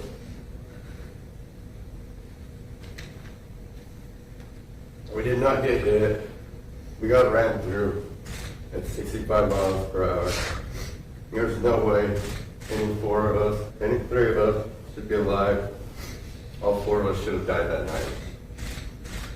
But I'm a firm believer Sam saved us. That's who she is. And she would have took one for all of us. Said, take me, save these guys. The guilt with that I live with every single second of every day is unbearable. You took the greatest human being I've ever met. She's not coming back. She's gone. She was my world. And I'd give anything just for 1 second to hold her again. She wanted children, and she talked me into having two. She wanted them so bad that she wanted to start having kids, or trying to have kids before the wedding. So I was nervous that she wouldn't be able to fit into her wedding dress. So we decided to wait till after the wedding to start a family. I don't have joy, I don't have passion, I don't have drive. I feel like I'm stuck in hell. I wish every day that I died. Do you know what it's like to vow to protect your wife and to do anything for her, and then to lose her hours after that? Something nobody should have to go through. This tragedy has touched so many people around the world. I've received letters, messages, strangers all over the country, the world, just hit home with a lot of people. And they have shown so much love and support. Your sentence does not matter to me. If I had it my way, I'd give you life.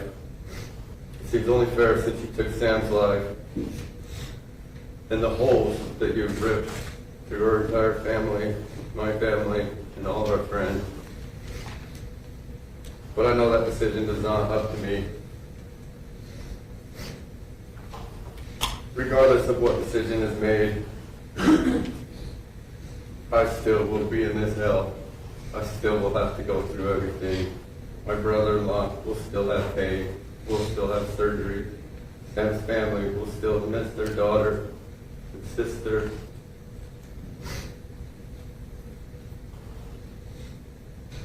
Sam was a light to all of us. And she was the wrong person to die that night. This is a quote from Sam's vows. She said, I will love you today, tomorrow, and until I take my last breath on this earth. I am forever yours. That was the hours before you killed her. Thank you for your time, Granny. There's nothing. Oh, that was so sad. Oh my goodness. He really sounds so broken. I just hope he knows how much people support him all over the world. It's unbearable, right? What he went through is just unthinkable. Further State take any position on sentence. We'll leave that discretion for feeling the facts and circumstances of the case, such as speak for themselves.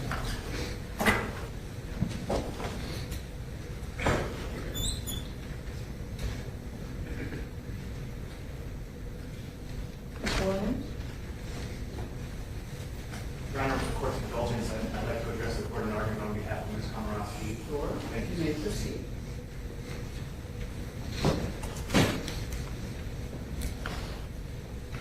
May it please the court, I have had the privilege of representing Jamie Komoroski for the last 18 months. And before I get into my sentencing argument, I would just like to take a moment to truly express my deepest condolences to the Miller family, the Hutchinson family, the Garret families. For my entire defense team, as well as the Komoroski family, we are truly regretful that you have to go through this. And I hope that your injuries will eventually clear up, and I'm so sorry that you have lost Samantha in your life, and I mean that genuinely.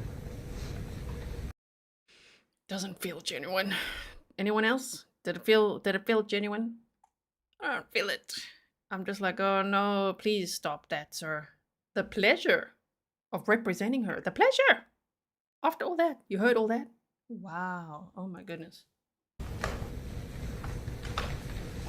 Our entire defense team and the Komoroski family cannot fathom the pain that these lovely families are going through. And while we know it's never enough, we genuinely convey those deepest sympathies and prayers. And I want the court and everyone in the courtroom to know that Jamie has heard the calls for punishment. And as you will soon hear, she recognizes those calls are justified. Punishment is one cornerstone of our criminal justice system. And punishment is warranted here. No one is contesting that. Most importantly, Jamie. And we also recognize that punishment serves deterrence purposes and ensures that people are accountable for crimes that are committed, especially those that, like in this case, involve victims. Here has been highlighted a beautiful bride lost her life and several were seriously injured. That's, as I mentioned, that is not lost upon me, the Komoroskis, or our entire defense team, Your Honor. We also just respectfully ask this court to equally consider various other sentencing factors that are likewise cornerstones to the criminal justice system. Factors that we submit are material of fashioning an appropriate sentence here.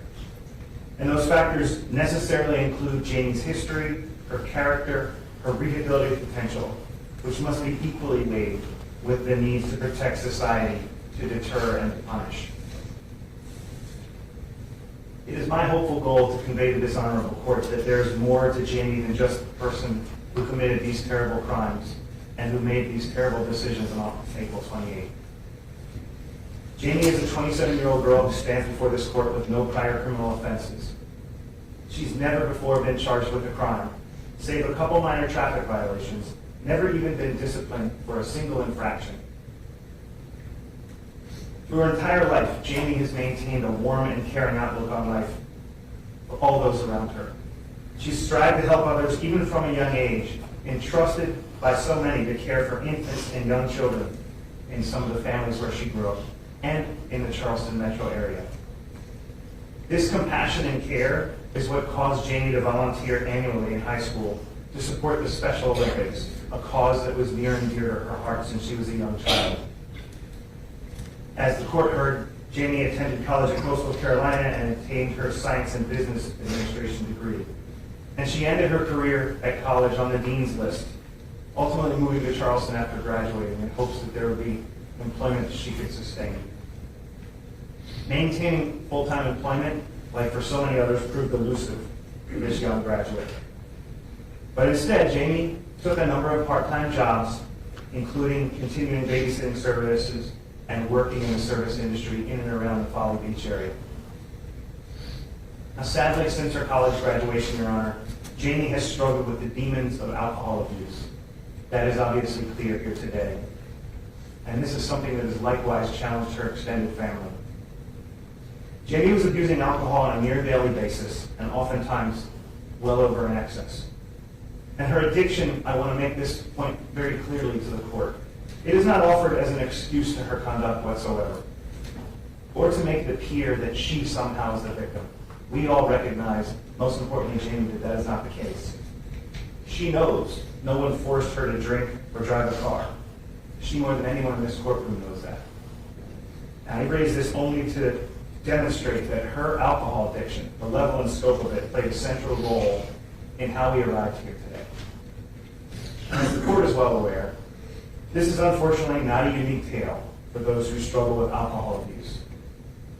Jamie undoubtedly made a tragic and terrible decision to get behind the wheel of a car on April 28th while significantly intoxicated. And it was hers, her decision, and no one else's. And I can tell you, after talking to Jamie on a near daily basis during the entire course of my representation, this evening continues to haunt her, and it will continue to do so for the rest of her life, no matter what happens in this courtroom today. Every day, Jamie tells me she wishes she could go back and change what she did, to shake that young girl to her senses. Even Jamie will admit that she doesn't recognize who she was back then, a sentiment that candidly even friends have shared, but unfortunately she can't. Now, Your Honor, it's often been said that character is truly demonstrated in times of struggle and failure, not in times of success. And in that vein, and in that concept, I ask the court to consider Jamie's actions and behavior since these tragic events of April 28th, in addition to her personal history and characteristics.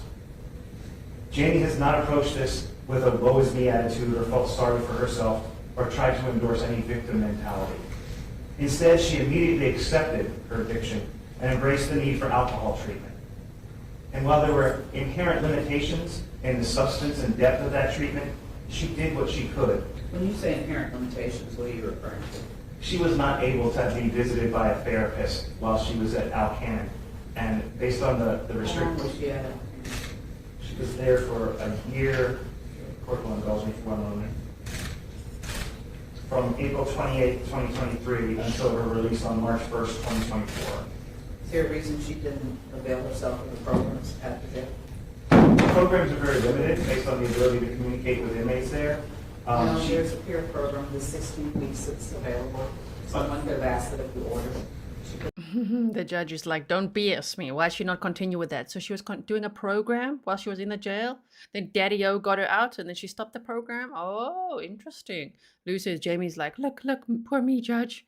And they were saying, Jamie accepted, being part of this program. She told her dad that she'll accept rehab when she gets out.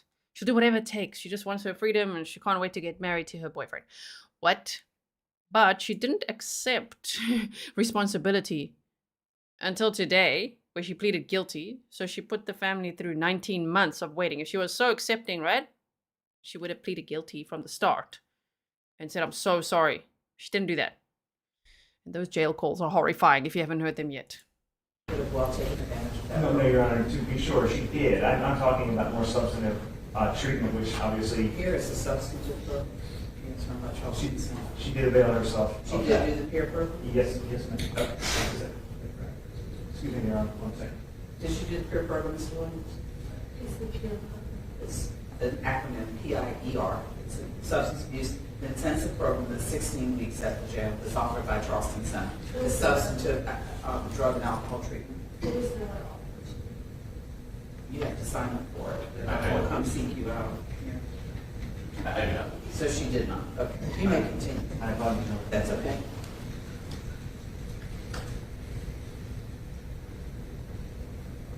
Jamie, as the court heard, she's been participating in AA meetings while detained at Alcannon, and since her release to restricted house arrest, been participating in meetings 6 days a week. She has hosted in-person meetings at her apartment every Friday, and also chairs an AA meeting on a weekly basis. Jamie has also volunteered to answer the AA hotline once a week, trying to offer steady and experienced counseling to individuals who may be in crisis. So why didn't she try to get some inpatient treatment? What was the impediment to that? Or having something, not that I'm knocking AA because I don't, it is for many, it is a great program that assists them, but it usually follows something more substantive, such as intensive inpatient treatment or ongoing intensive outpatient treatment. And I think that's the question that I'm more interested or most interested in hearing. When you say someone's availed themselves of substance abuse treatment, I expect something more than AA. We attempted to do that, Your Honor, when we had our detention or bond hearing. In fact, She's there's been out since March 21st, so let's go from there forward. an extremely restrictive house arrest. And as I understand it, unable to facilitate the visits unless we were to go to a facility where she could But have asked for permission to do, correct? And so that's what there was no attempt to have any type of treatment of that sort. Endorsement of that permission from the state was not forthcoming, Your Honor. Did you ask? We did, we had those discussions. Okay. Did she make any attempts to have any online therapy? As best as she could, Your Honor. Yes, ma'am. You may continue. Thank you. You're welcome. That would mean no. While detained at Alcan, she obtained a professional skills credential from South Carolina Works in digital literature while she was detained. And following her release under the House release conditions, as she alluded to, she's been working 2 jobs, trying to continue to be a contributing member as best as she could under those circumstances to society. She worked remotely as a web designer, and then one colleague through AA was so compelled by her that she hired her as a remote digital marketing assistant, which I am told is a job that she can avail herself of ultimately when she is released. As you'll soon hear from Jamie herself, she deeply regrets these decisions that she made on April 28th. And since the day we were retained, she's been heartbroken for Samantha, Aric, and the families that were involved in this ever since the crash. It's important, and I know she wants me to express this, that she is a daughter and sister, and she has, since day one, expressed her sorrow and remorse for the actions that she committed. This has been Jamie's goal and intention ever since we were retained. But on the advice of counsel, we recommended that she hold back on that. There was a period of time where discovery was not available for a while, and any delay in this guilty plea should be attributed solely to our obligation, our ethical and professional obligation to explore defenses and mitigation possibilities, not because of Jamie's failure or unwillingness to plead guilty and exhibit remorse and accept her responsibility. One instance, as attached in our sentencing memorandum, related to a time where we needed to retain a blood alcohol forensics toxicologist to review the state's findings, and we have attached counter findings to that. Did you all provide a hard copy of the mitigation packet that you provided to the court to my law clerk today? Mr. Williams indicated he planned to bring one with him. Yes, Your Honor, we have one. And do you wish to have that filed? Yeah, Or did you already file them? We have an redacted version, we filed an unredacted version. Yes.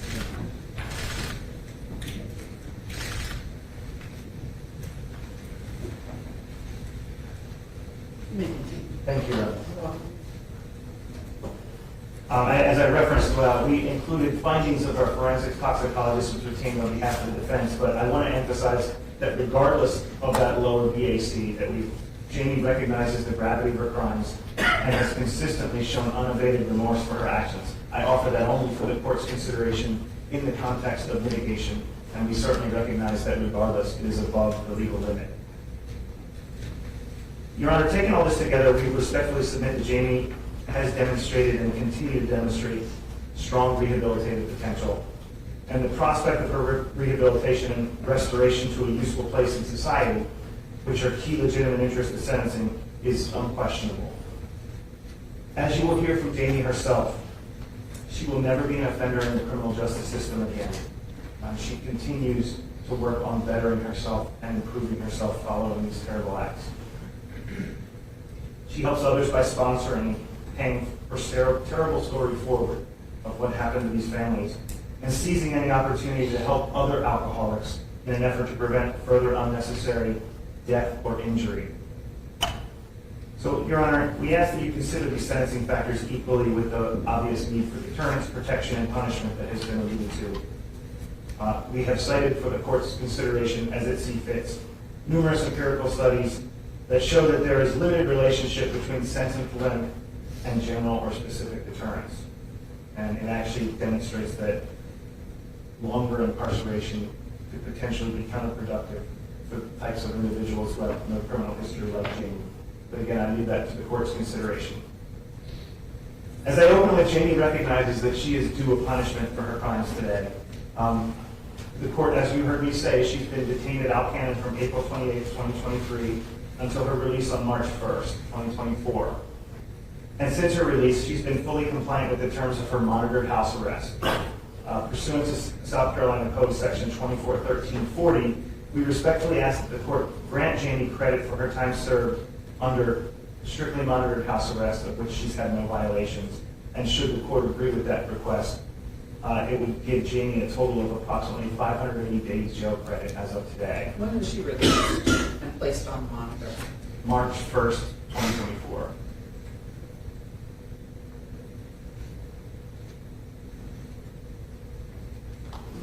Thank you, Your Honor. You're welcome.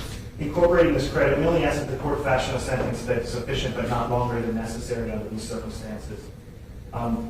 It is genuinely hoped by Jamie and by all of us and her family that while she caused this great tragedy, her actions on this one day of her 27-year life will not solely define her as a human, and the court will see that. Prior to becoming a defense attorney, Your Honor, I spent the bulk of my professional career as a federal and state prosecutor, including 10 years as an appointed district attorney. And I had the unfortunate obligation to determine countless plea offers in felony DUI cases in a dense jurisdiction of nearly 700,000 people. And sadly, these types of cases were not an uncommon occurrence. To be sure, these are the most difficult, gut-wrenching cases to assess. And as is the case here, defendants are typically people who have lived very productive lives with no criminal record. And I just want to highlight what I believe the court is familiar with. These defendants don't set out to commit crimes with malice or evil in their hearts. But nonetheless, those actions that they take have destroyed or taken lives. Balancing the interests of the state, the victims, and the defendant is extremely difficult. And Jamie here is no different. She has chosen to plead guilty to her crimes without the protection of a plea agreement. The court should see this, I hope, as evidence of Jamie's genuine remorse and acceptance of responsibility for her actions. She never intended to challenge these charges because she knew what she did was wrong the minute that it happened. She would never put the Millers, the Hutchinsons, or the remaining family members through the pain of a trial, having gone through what they already have. Your Honor, I say the last concept for what I submit is the most fundamental cornerstone of the criminal justice system, and that's mercy. Mercy is not often spoken of in the courtroom, but the courtroom is precisely the place where mercy should exist, especially considering the nature of felony DUI cases where tragedy exists on both sides of the V. It is difficult to keep mercy at the forefront, especially when a beautiful life like Samantha's has been taken and wonderful people that stand and sit behind me have been through what they've been through. But I humbly submit this is where mercy plays the biggest part. Jamie and our defense team are not arguing for release. As stated, we recognize that punishment is warranted here. But we simply ask the court, is this 27-year-old girl with no criminal history, who struggles to face the demons of alcohol abuse, and who made a tragic error in judgment to drink and drive, who has no history of violence, and who most importantly has regretted and has been remorseful for her actions since the moment she committed them, is this girl deserving of the court's mercy? We humbly submit the answer is yes, and under these circumstances, ask the court to properly fashion a sentence that is sufficient but not greater than necessary to punish the conduct here. Jamie's a young girl who made a truly terrible error in judgment, and there but for the grace of God go us all. That concludes my argument, Your Honor. With the court's permission, I would invite some of the members of the Komoroski family and other supporters to address the court. I have a list. I like this judge, Judge Jefferson. That Mickey says, someone mentioned and I agree, we need to stop it. Stop it. This attorney, please, sir, please. It's like mercy is not often mentioned in the court. It's always mentioned by defense attorneys. Have mercy. We just heard it with Sarah Boone's one as well, right? Yeah, Ange said he's making it worse by talking so long. I think the minimum that she was going to face was like 15 years, right? And the max was 85. Now she's pleaded guilty to all the charges. So let's see. Please don't spoil it for others. Let's see what the judge says, because this judge is not taking, she's not taking any BS. She's like, so did you participate in the program? They're not going to seek you out. Did you seek out the program? No. Oh, okay. List of 7 people. Girl. Well, not including your client. I have a list of 6 people. Is that who you're referring to? Yes, ma'am, it is. You may proceed. Thank you, Your Honor. The first person I'd like to invite to address the court is Jane's father, Charles Komoroski. Ooh, we got Daddy O. Daddy O is going to take the stand. Let me just see how far behind I am. So there's only, oh, my word, he's going to, this is just so hectic. If you've seen the jail calls, by the way, it is, just for those who don't know, the channel is called Phone Calls from Prison. And if you go to the playlist section, there's a playlist, Jamie Komoroski jail calls. Have a listen afterwards if you haven't yet, because oh my word, especially the video calls. What? It's like you're going to get so mad. Okay, it's really terrible. And yeah, give some insight into how I don't, in my opinion, feel that she was remorseful up to this point at all. And this could have been, you know, what an attorney would have advised to get her a lesser sentence. But in her head, I think she was thinking, you know, like 8 to 10, something like that, because that's how she talked on the jail call. So let's see what happens here. But Daddy O is the nickname that she gives him. And so you hear that a lot on the jail call. So now Daddy O is going to talk. I'm so sorry, but the enabler is going to talk. On the left side of the courtroom. Yes, sir. Please state your name for the record. My name is Charles Komoroski. Yes. I'm James Komoroski's father. Yes, sir. Be glad to hear from you. Your Honor, I would like to address Samantha's family, the Millers, and Aric Hutchinson's family. I'm very sorry for the pain and suffering of my daughter Janie's terrible decision to drink excessive amounts of alcohol and drive a car that resulted in taking the life of Samantha. I am so very sorry, and so truly very sorry. Because of the pain that she has caused, Jamie is doing everything she can to help others. She has become very involved with Alcoholics Anonymous. She attends virtual Alcoholics Anonymous meetings every day. She's the chairperson of one of the meetings. She hosts a meeting every Friday morning in her home, at her apartment. She volunteered to be on call for the Alcoholics Anonymous hotline. She answers calls from people that are in immediate need of support and information. She advises them on how to get involved with Alcoholics Anonymous and also reassures them that they are taking the first step to getting help for their addiction. She shares her personal story so that it may prevent others from drinking and driving. She is passionate about trying to help people to not drink and drive. She is a very caring, loving young lady. She's working and will work tirelessly to help others to make better decisions as she has and to never drink and drive. She has taken full responsibility for her disastrous decision to drink and drive, resulting in taking Samantha's life. Please allow her to fulfill her heartfelt desire to help others and prevent someone from making the tragic decision to drink and drive. She truly is a wonderful person that can and will help others. Thank you, Your Honor. You're welcome. I'm very sorry. Yes, sir. Thank you, Your Honor. I'd like to invite Jane's mother, Tracy Komoroski, to address the court next. Oh, okay. Yes, ma'am. We'd be glad to hear from you. Please state your name for the record. My name is Tracy Komoroski. Good afternoon, Your Honor. Good afternoon. Could you spell your first name for the record? Graci. Thank you, ma'am. You may proceed. I'm Jane's mother. And first I want to say how truly sorry I am for all the pain and suffering and heartache the victims and their families and loved ones have endured. With my deepest sorrows, I will always feel the pain. I will not feel the pain. I will feel bad for what has happened to everyone.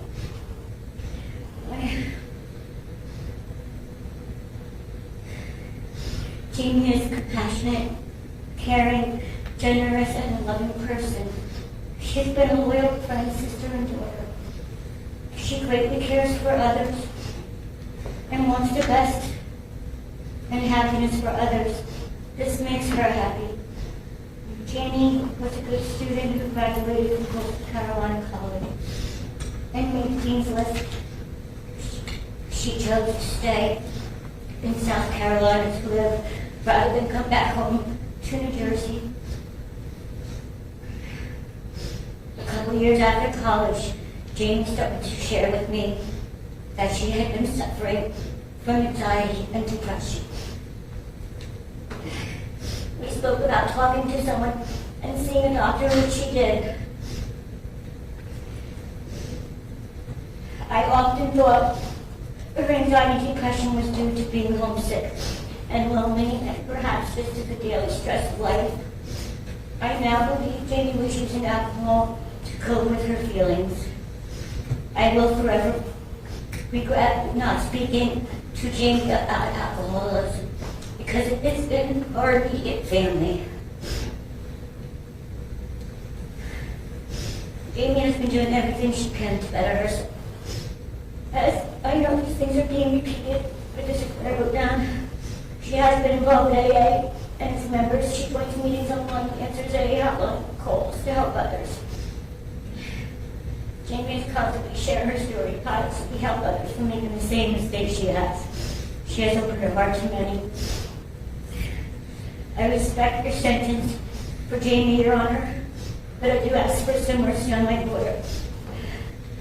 I know she made a horrible decision, but she is a good person, and I thank you for this opportunity to speak about my daughter today. You're welcome, ma'am. Is there anyone else that wishes to address the court? Yes, Your Honor. Next, I would invite Jamie's sister, Lee Komoroski, to address the court. Yes, ma'am. If you would tell us your name for the record. Lee Komoroski. You can spell your first name, please. K-E-M-O-S-I. Thank you, ma'am. You may proceed. Thank you. You're welcome. Of course, first want to apologize to friends and family and loved ones of Samantha. So sorry, and I know nothing about what got here today to be able to, you know, my sister's horrible decisions back. I wish there was a way. Ma'am, we need you to speak up for us, please. The court reporter can't hear you. I'm sorry. I wish there was a way to go back in time and change the horrible decisions that Jamie made that night. I can only imagine the depths of your sorrow and your heartbreak. I am truly, truly sorry. I know a lot of people have spoken about what Jamie has done since being released and coming onto house arrest. And I think the biggest note here is that she's just taken as much action as she can. It was an action that caused a death, and I know she's going to vow and commit herself to facing actions out in the world that could hopefully right these wrongs in one way or another. She's here to help others through their struggles and to be more open about struggles of alcoholism. You know, how you see it in your family and how you can prevent things from moving forward to something so devastating happening. I love Jerry very much, and I'm sure that's hard for some people to hear, but I've known her whole life. She's not a bad person. She won't wish harm on anybody. She did make a horrible, horrible mistake. I am very sorry to the friends, families, and loved ones. And I just ask the court sees the potential in her to be able to move forward and help others. I know she will, wherever she may be. And I just thank you for your time today. You're welcome, ma'am. Yes, sir. Thank you, Your Honor. Next, I invite Kim Walters to address the court.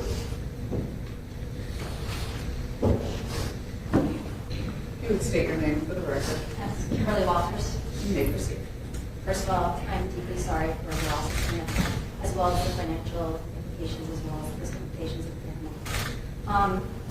My name is Kimberly Walters, and I'm a sober member of Alcoholics Anonymous. I've been attending MAA for many years. I take meetings to the jail, and that's where I met the Detention. I met her in May 2023. She was extremely sad when I met her, and she didn't grasp the situation. While in Jamie, she had limited access to counseling while she was in jail, but she did attend the AA meetings that we brought in from the outside. We provided her with a big book, and she started to go through it with some of the members within her community and reading the big book as well. When she was released on house arrest, she reached out to me through some of the Zoom meetings and asked me to be her sponsor, and I gladly accepted. As her sponsor, I met with Jamie twice a week at her apartment, where we went to the big book. We began working with the 12 steps of AA. And AA is not just a fellowship, it is a way of life. It's a way of life for me and many others to keep me sober. I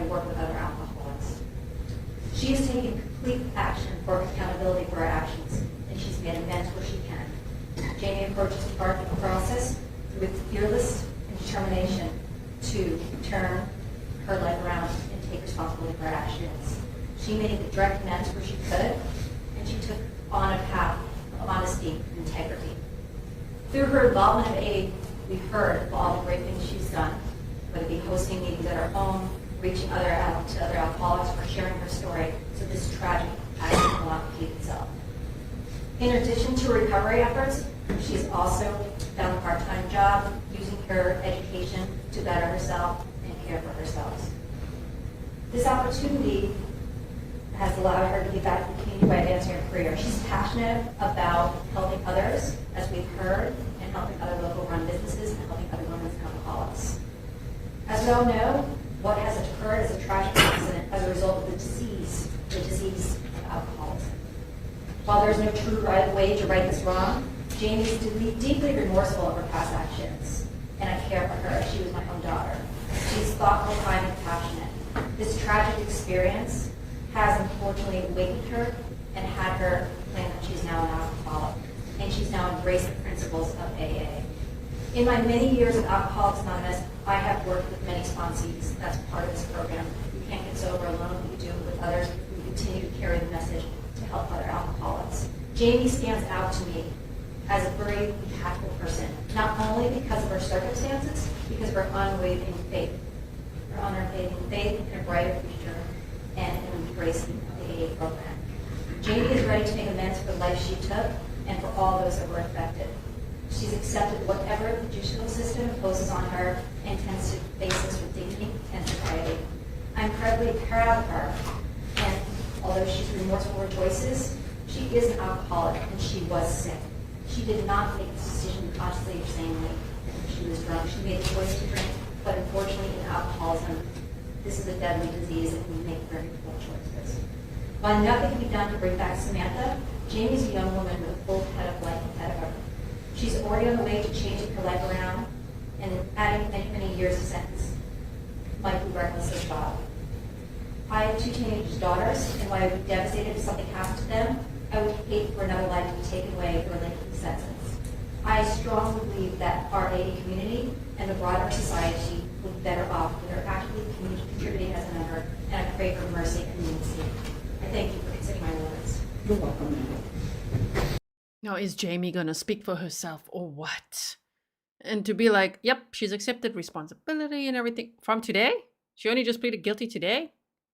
As Sarah Susan said, today? Yeah, as of today. And let's see if she fully accepts what the court hands down to her when the judge sentences her. Let's have a look, shall we? We're going to get there. Thank you, Your Honor. Next, I'd like to invite the Director of the Charleston Recovery Center, Jennifer Jett, to address the court. Good afternoon. Good afternoon. If you would tell us your name for the record. My name is Jennifer Jett, Jenniffer, P-E-T-T. Thank you. You may proceed. I have had a lot of tears for both families involved in this, and a lot of prayers for both sides of it. There's no easy way and no easy solution for anybody in this courtroom. I got a phone call before I had even heard of Jamie from her dad asking about getting her in for treatment at the Charleston Recovery Center. I know that she had wanted to get help for her alcoholism. I guess it was shortly after the accident.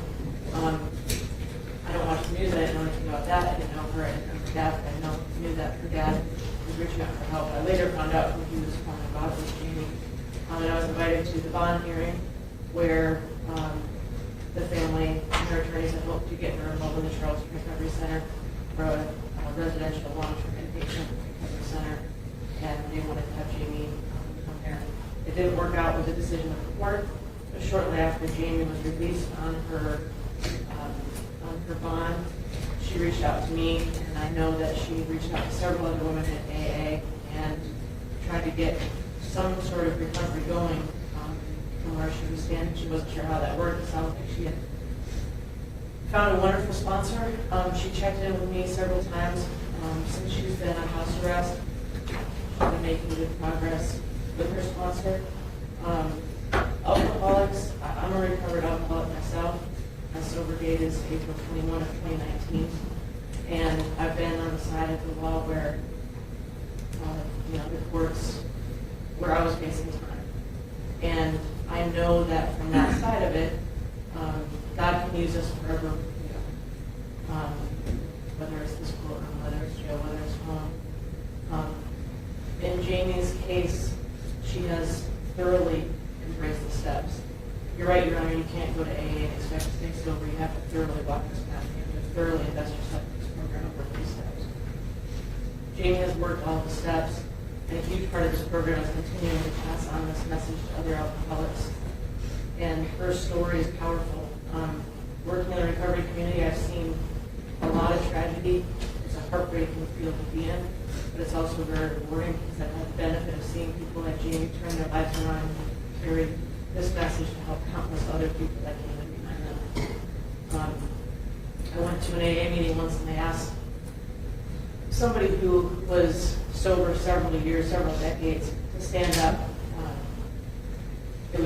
He was dying of natural causes. He was still sober, and they had asked everybody who he had helped who he had sponsored to stand up. And a handful of men stood up.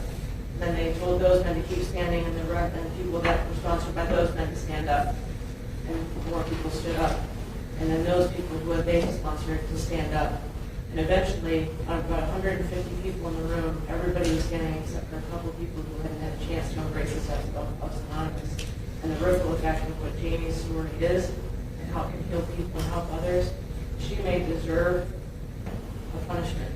But the people that she can help don't deserve that. I believe that. Thank you. You're welcome. Yes, sir. Thank you, Your Honor. Please, can Jamie now speak for herself? I'm going to say it until she does, and if she doesn't, damn, okay. If you've already seen it, don't tell us. Michael Green said, this is a great message over the festive season. Do not drink and drive. So they're making this about her struggling with substance abuse, with alcoholism, but there's a lot of people that struggle with it. But everybody knows not to drive, right? So if she struggled with that, that doesn't equal now she's driving around, right? I mean, she's 25 years old, partying her ass off. Her Instagram shows it. The very last picture she posted is still up, and it says, tequila, anyone? I mean, she could have privated her Instagram by now. She could have taken it down, but she still got all her pictures there, like, woo, with her friends, alcohol in almost every picture, just partying it up, right? But at the same time, there's Uber, there's Daddy-O, there's friends. Like, don't drink and drive. That's a good lesson, which is one of those we have to spell out every now and then. Sometimes you're like, do we have to spell it out? Yeah, got to spell it out sometimes. Don't drink and drive. Sure, she's gonna learn the hard way, right? Because she thinks it's just like a little mistakey. It's just like one night I was just drinking tequila and beer, and then it could happen to anyone. It was just an accident, and that's the thing. She's still beyond, like in jail, sober, has not accepted responsibility. You can hear it from the jail calls. She's just like, why did this happen to me? And her dad says, you have nothing to be sorry about. This was nothing more than a tragic accident. Oh my word. No, you chose to drive that car to many places. She bar hopped all night. Damn, Devin says, don't drink and drive. Yes. Last week, Jamie's brother, CJ, Komoroski, to address the court.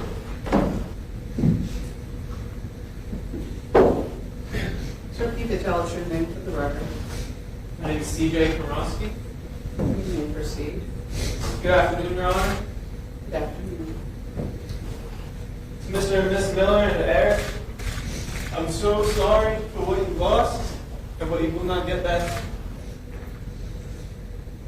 I'll carry this day with me as a reminder to forever and always be careful and think twice to make sure nothing like this will ever happen again.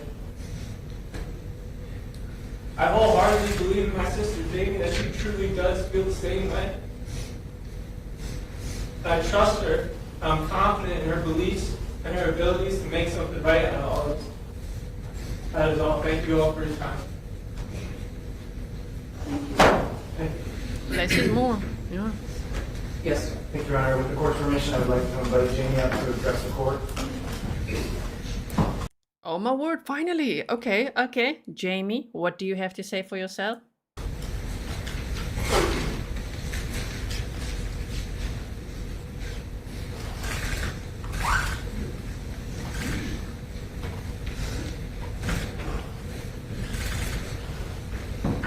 Yes, ma'am, you may proceed. You're welcome. My name is Lee Komoroski, and on the night of April 28, 2023, I chose to drink and drive, which resulted in the death of Samantha Miller and the serious injuries of Aric Hutchinson and injuries to family members Benjamin and Brogan.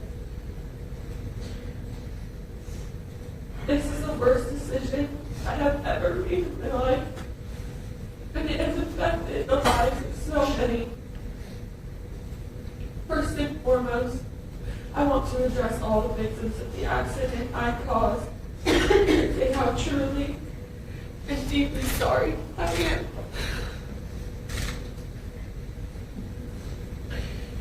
Due to my poor decisions, a beautiful life was taken. A wife, sister, daughter, and friend of many is no longer with us. And for that, while I know an apology will fix nothing, all I can say is how incredibly remorseful I am. I also am truly sorry and remorseful for the physical and emotional pain I've caused to the other family members. I wish I could go back and undo this terrible tragedy, but I cannot. I will live the rest of my life with immense regret for what happened that night.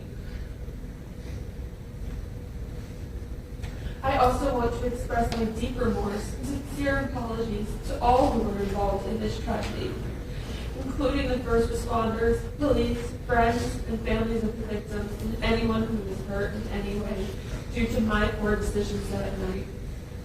This will be something that impacts all of you for the rest of your lives. I take full responsibility for the tragic outcome that my decisions have made. I will carry this guilt with me for the rest of my life. And as much as I wish I could go back in time and have none of this happen, I know that cannot be done. A lesson I have learned is that just because you have good intentions or would never want to hurt anyone, if you aren't being responsible for your actions, you can and you will hurt people. I know I am going to be punished for these actions, and I agree that it is something that must be done.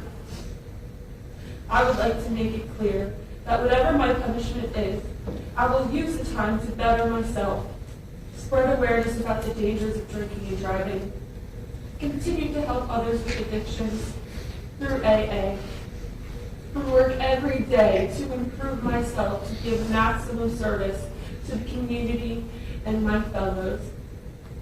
Some ways I plan on doing this include staying extremely involved in AA and the fellowship of helping people recover from their addictions. I am able to do this because I know what it is like to be an addict. I did not want to believe that I had addiction to alcohol before this tragedy, and so I told myself every day I was normal.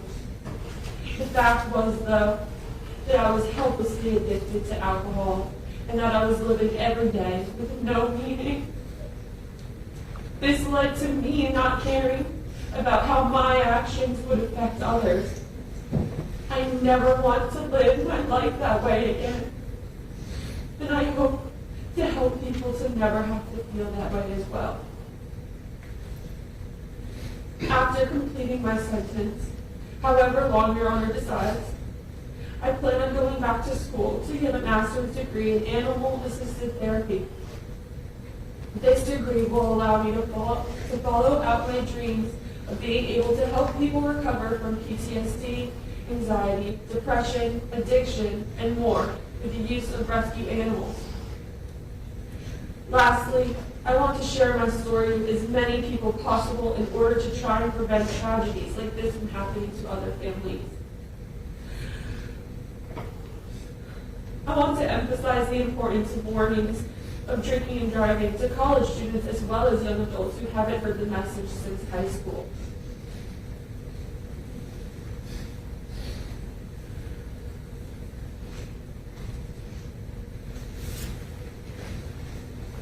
It is vital that the warnings of drinking and driving don't stop after the age of 18.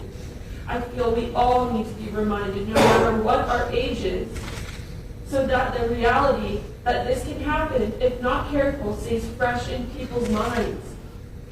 I have never been in trouble before, but one isolated decision of mine devastated so many lives. All of this work I plan on doing will be dedicated to Samantha and her family. Unfortunately, it took this incredible tragedy and terrible incident to wake me up to the extent of my addiction. I hope to help people wake up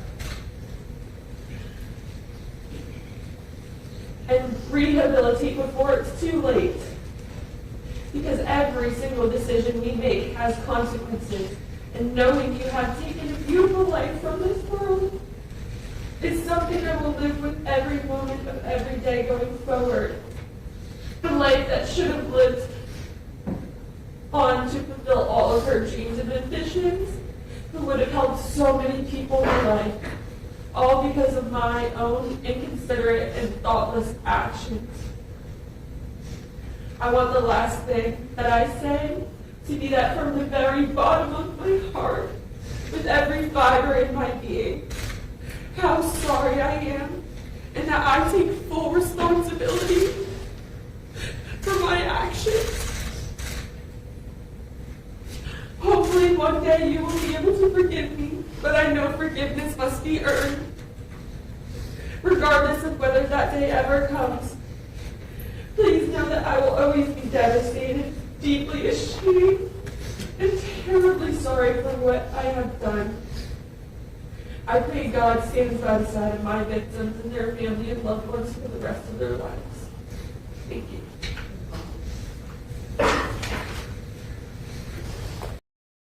You know,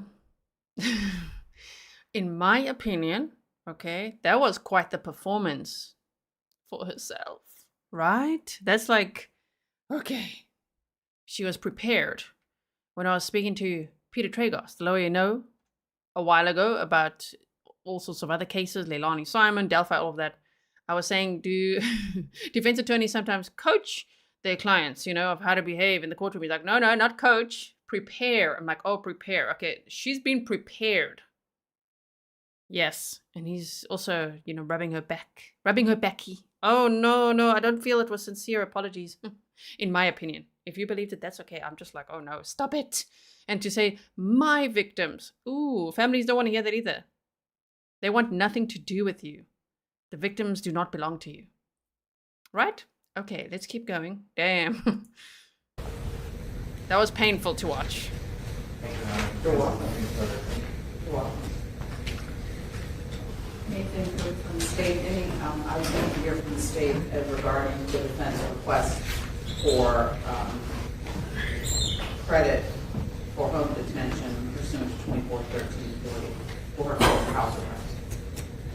Thank you, Your Honor. Your Honor, please report. Yes. The state's opposed to that credit, although... Tell me why.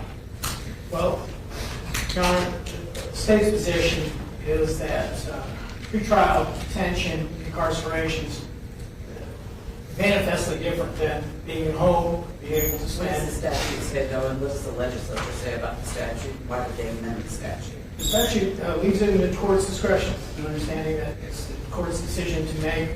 I'm just conveying the position of the state. Although it is in your discretion, it may be granted according to statute. That the state sees that pretrial detention is different than house arrest. It's my understanding, and I don't have the bond order in front of me, and I apologize in advance for that because I should have it in front of me so that I'd be able to refer to it. Not your fault, of course, or your responsibility. But doesn't the statute speak to these type situations where someone is on strict house arrest, where they're not allowed to leave their residence, And but for the fact that they are at home, they basically are incarcerated, and that's why the statute was amended. It speaks to 1340 does speak to that under for conditions where one is under strict house arrest, credit may be given in the discretion of the court, essentially. I think that if you look at the legislative history, that's what the legislature contemplated, and that's why the statute was amended. Do you have any indication that she was allowed to leave her house during the period of, I believe what your lawyer said, she was released on March She was released March 1 of 2024, Your Honor. And do you have any indication that she was allowed to leave her house, or was she strictly confined to her residence on GPS? Your Honor, according to the bond order, she was strictly confined. She was able to leave, and with the understanding of the state for the SLED mandated maintenance of the GPS monitor. And to see her lawyer and for emergent medical situations, correct? That's the general. It was for, yes, for medical emergencies, was the permission of the court for the bond order. And when was that bond order established? When was it? The hearing was August 1st, 2023, Your Honor. And when was the order issued? It was issued immediately afterwards. I don't know the exact filing date, but it was drafted and then filed. Was the judge now? It was.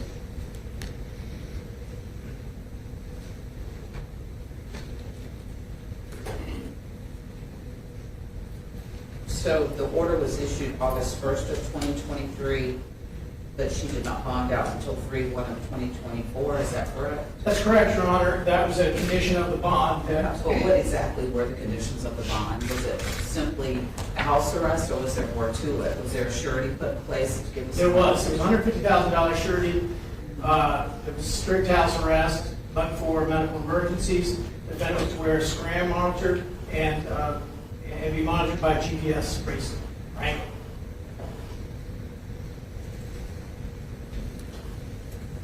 And then by consent, we modified that. I apologize. So she was allowed, in the initial order, she was allowed to leave her house for what purposes? Medical emergency, Your Honor. And that was it? That was it, yes, Your Honor. And then then you further, said y'all consented to? we consented to an amendment that allowed her to leave pursuant to the requirements of SLED maintenance on the GPS. So she had to go someplace in New Jersey to have them maintain the monitor, or how did that work? No, that was local, Your Honor. That was, her bond was posted by Bad Boys Bail Bonds. And So then, she never left South Carolina, is that what you're that's saying? correct. She had to maintain a residence in Charleston County. Okay, that just needs the clarity I need. So that, she had to go to that, where'd she have to go for the maintenance on the monitor? To, I believe it's Somerville. That would have been the monitoring agency's office. She did that every once a month.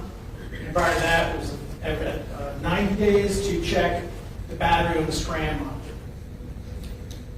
And I have that order in front, I have the modified order, I don't have the original order from Judge Mills. But I signed the original modified order on May 17th of 2024, and what you all agreed to was $150,000 surety, electronic monitoring and house arrest, permitted to leave residence for medical emergencies, or as directed by prior orders of the court, where a scram monitor must reside in Charleston County and must surrender her passport. That's correct, Your Honor.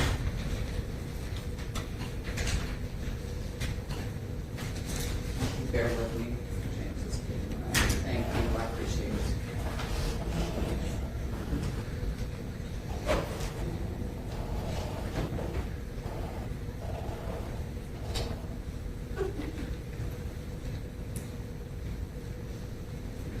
The original bond order was entered March 1st of, when I say original, I mean by search.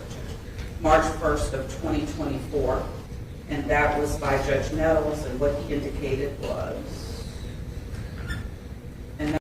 She hasn't been sentenced yet. We're waiting for, well, she has in real time. She has. We're behind because we were watching Sarah Boone's sentencing. So don't spoil it for everyone, okay? I put a poll up to ask if you've heard the jail calls and watched the jail video calls. Because if you haven't, I'd recommend it. If you feel sorry for her, you got to listen to those. If you feel like she was truly remorseful here today, you got to listen to those. It might shift your opinion, maybe. that was, it was signed 2/29 of 2024, but it was issued March 1 of 2024, and the hearing was, you said, in August of 2023. Correct. And that order provided $150,000 surety. The defendant shall be subject to electronic monitoring house arrest. The defendant shall only be permitted to leave her house for medical emergencies or as directed by prior orders of the court. The defendant shall be required to wear a SCRAM monitor, and for the benefit of the court reporter, that's an acronym, and it is SCRAM. The defendant must maintain a residence in Charleston County. The defendant is prohibited from driving and must surrender her passport. So it looks like the only difference was the allowing her to leave for medical emergencies. Was the only no? So I'm trying to figure out what was amended by the second. So To allow the sled monitoring. I got you. I apologize. To go to coastal monitoring for her monthly sled mandated monitor inspection. That's correct. Okay. And so that was what, a couple hours every month? How long, do you have any idea how long that maintenance took? I do not. I did check with the monitoring company today, and they did not identify any violations of that. I'm present. In case you have any questions. Perfect. You can answer that question for Yes, me. ma'am. How often was the maintenance? If you could tell us your name for the record. Stacy Andrews, STACY. And you were with Bad Boys? No, ma'am. My company is Coastal Carolinas Monitoring, LLC. And how often did this maintenance take place? Now that we're sled mandated as of January this year, GPS clients must be visually in person inspected once a month. So she was at my office for about 20, 30 minutes at most, once a month. Perfect. Thank you so much. Yes, ma'am. Okay. I'm sorry. You may continue your argument regarding whether, regarding the request for credit for monitored house arrest pursuant to. Do you want to skip to the sentencing or what? I want to. 241340. I don't think I have anything further on that line. Well, tell me again why you feel it should not be awarded. It's the state's position that, although contemplated by the legislature, it is inherently manifestly different to be incarcerated within the jail system versus being at home. You're saying the house arrest system, when they modified the statute, that was their intention, that you only get credit when you're in jail? That the credit is at the discretion of the court. So what they're doing is discussing if she's going to get credit. So if she were to get a 50-year sentence, are they going to reduce that by the time she's already served, you see? That's what they're discussing. And will the house arrest time count since she bonded out? So I'm thinking if you want to watch the whole debate about will she get the credit or not for the time served, you can watch it on Law and Crime. I will link this in the description box afterwards. But as for us, you can see they're taking a break here now. Okay, we want to see the sentencing. I'm gonna defluff a little bit. I'm going forward. Here we go. Ah.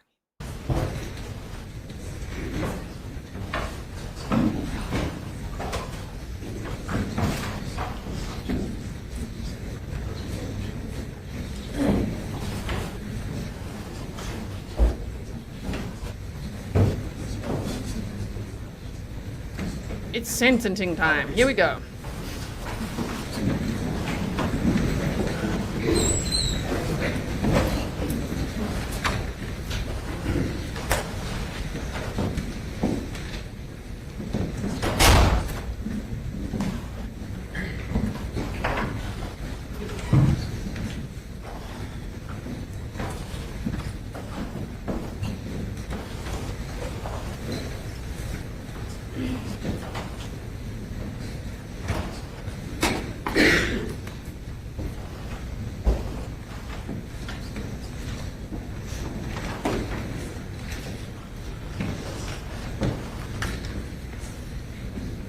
She looks pale. She's looking nervous.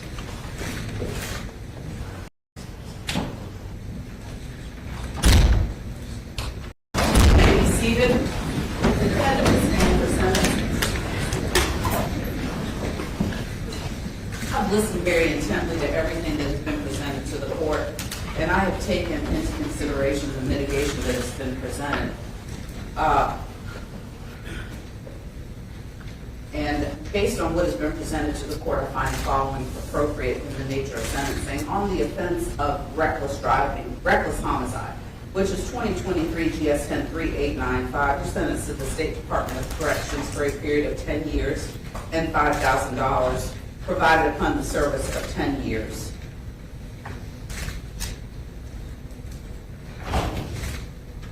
Yeah. On both counts of felony DUI grave bodily injury, you're sentenced to the State Department of Corrections for a period of 15 years and $5,100 provided upon the service of 15 years. And on the offense of felony DUI with death, you're sentenced to the State Department of Corrections for a period of 25 years and $10,100 provided upon the service of 25 years. These sentences are concurrent with one another. You'll get credit pursuant to 241340 if that becomes applicable. And I think it is appropriate, and I queried Mr. Finch for a particular reason. It was not random.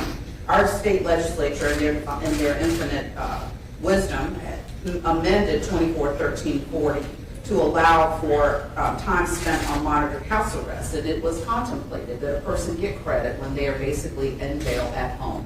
And based on how Ms. Komoroski's home detention was structured, she was in jail, but for being at home. And I think it is appropriate that she receive credit for any time served on monitored house arrest or home detention. Those terms in my mind are interchangeable, from the period of 3/1/2024 through the present. And we'll calculate that and place it on her sentencing sheets. Again, these sentences are concurrent.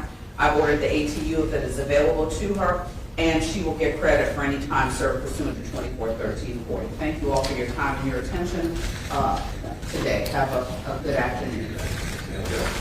And I will leave the clearance of the courtroom to security, so I would ask that everyone stay in place and allow Major Bernstead and those who are assisting him. Ma'am, you may want to leave any valuables you have with your family.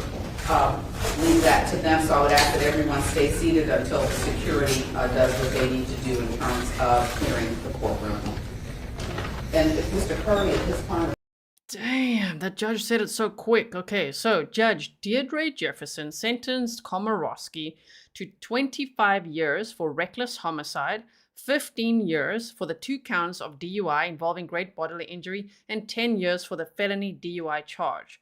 But the sentences are concurrent, not consecutive. They are concurrent, meaning Komoroski will spend 25 years in prison. Whoa. Oh my word, but that is a long time. Just based on, I think, what her expectations were for pleading guilty and doing all the courses she thought she was busy doing in jail. I really feel like if you listen to the jail calls, you could just hear. She's like, I don't want to spend the next 10 years in here. It could be 85. 25 years, right? And yeah, Zoe says 25 years minus any calculated time served and any time off for good behavior during time served. She's 27 years old. Oh, my word. Okay, here we go. President, since y'all get through doing that, if y'all could bring him in so we can take care of his matter as well.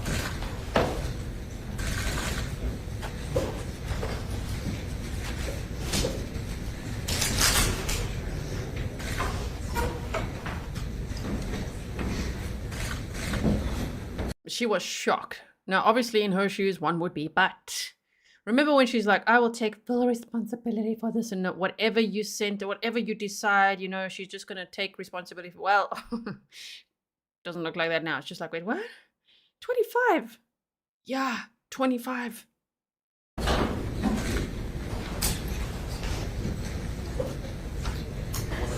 Shame, there go her parents.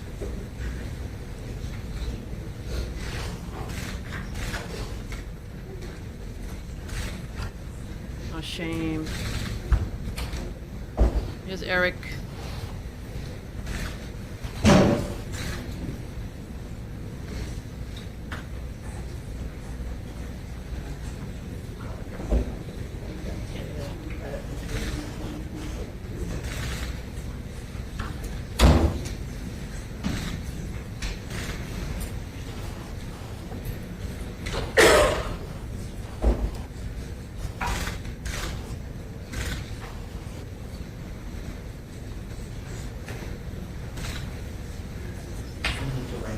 Shame, man.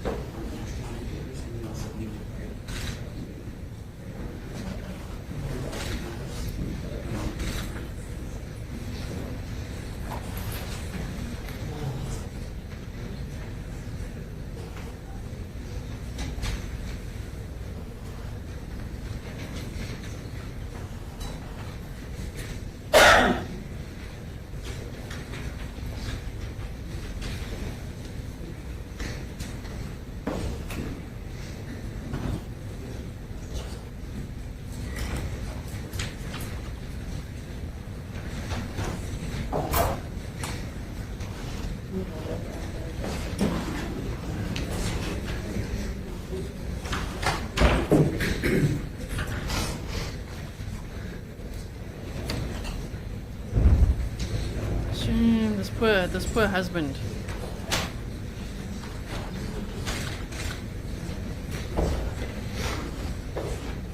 Yeah, I don't know. Kay's thought palace. Maybe they would have at the trial. But today turned out to be victim impact statements and sentencing.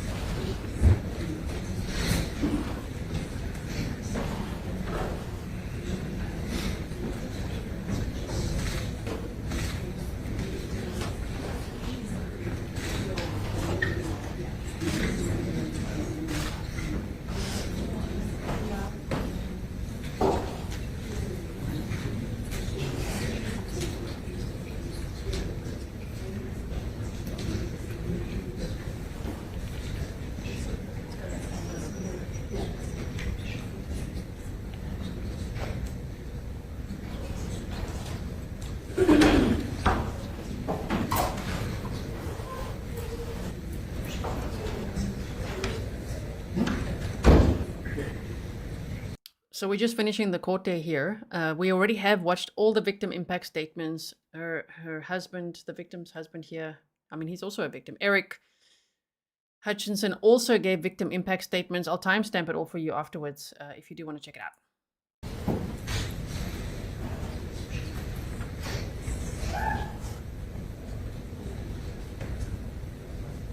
I think that's her reaction to it.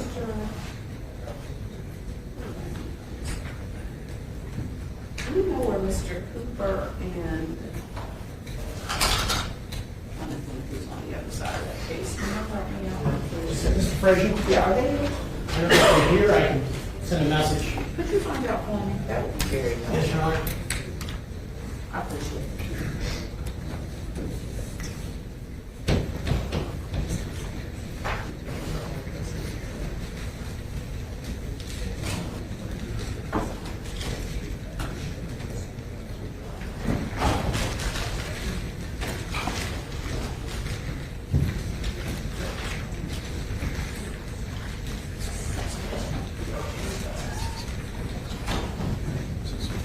She screams and cries even on the jail calls. It sounds a lot like her.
Okay, I don't see that there was any press conference or anything like that. I'll just quickly check here.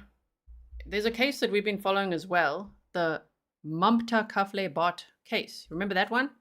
Whoa, the husband's just been charged with murder. There's a press conference for that going on right now, but we might have to address that another day because it's almost it's 1:15 in the morning over here. So let me just see if there was a press conference. It really doesn't look like it. If you guys find a link to one, please send it to me. But I don't see a press conference for this case.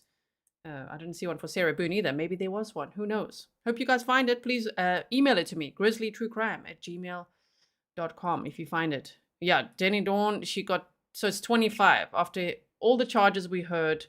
Let me take it off like this quickly. Okay. Following the hearing, Judge Deirdre Jefferson sentenced Komoroski to 25 years for reckless homicide, 15 years for the 2 counts of DUI involving great bodily injury, and 10 years for the felony DUI charge. There were fines in there as well, $5,000 and $5,100, I think it was. And so the sentences are concurrent, meaning that Komoroski will spend 25 years in prison. Of course, they're going to, count in factor in the time she's already served, I think, including the house arrest time. So we'll see what it will actually end up being. But over 20 years. She's going to spend over 20 years probably in prison, right? We are cutting in and out. Oh, no. I'm so sorry about that. Okay, so thank you so much, everyone. I really appreciate it. And I will see you all again very soon. Okay? I don't know what's happening with the sound or what YouTube is doing, but I'll see you soon. Bye, everyone.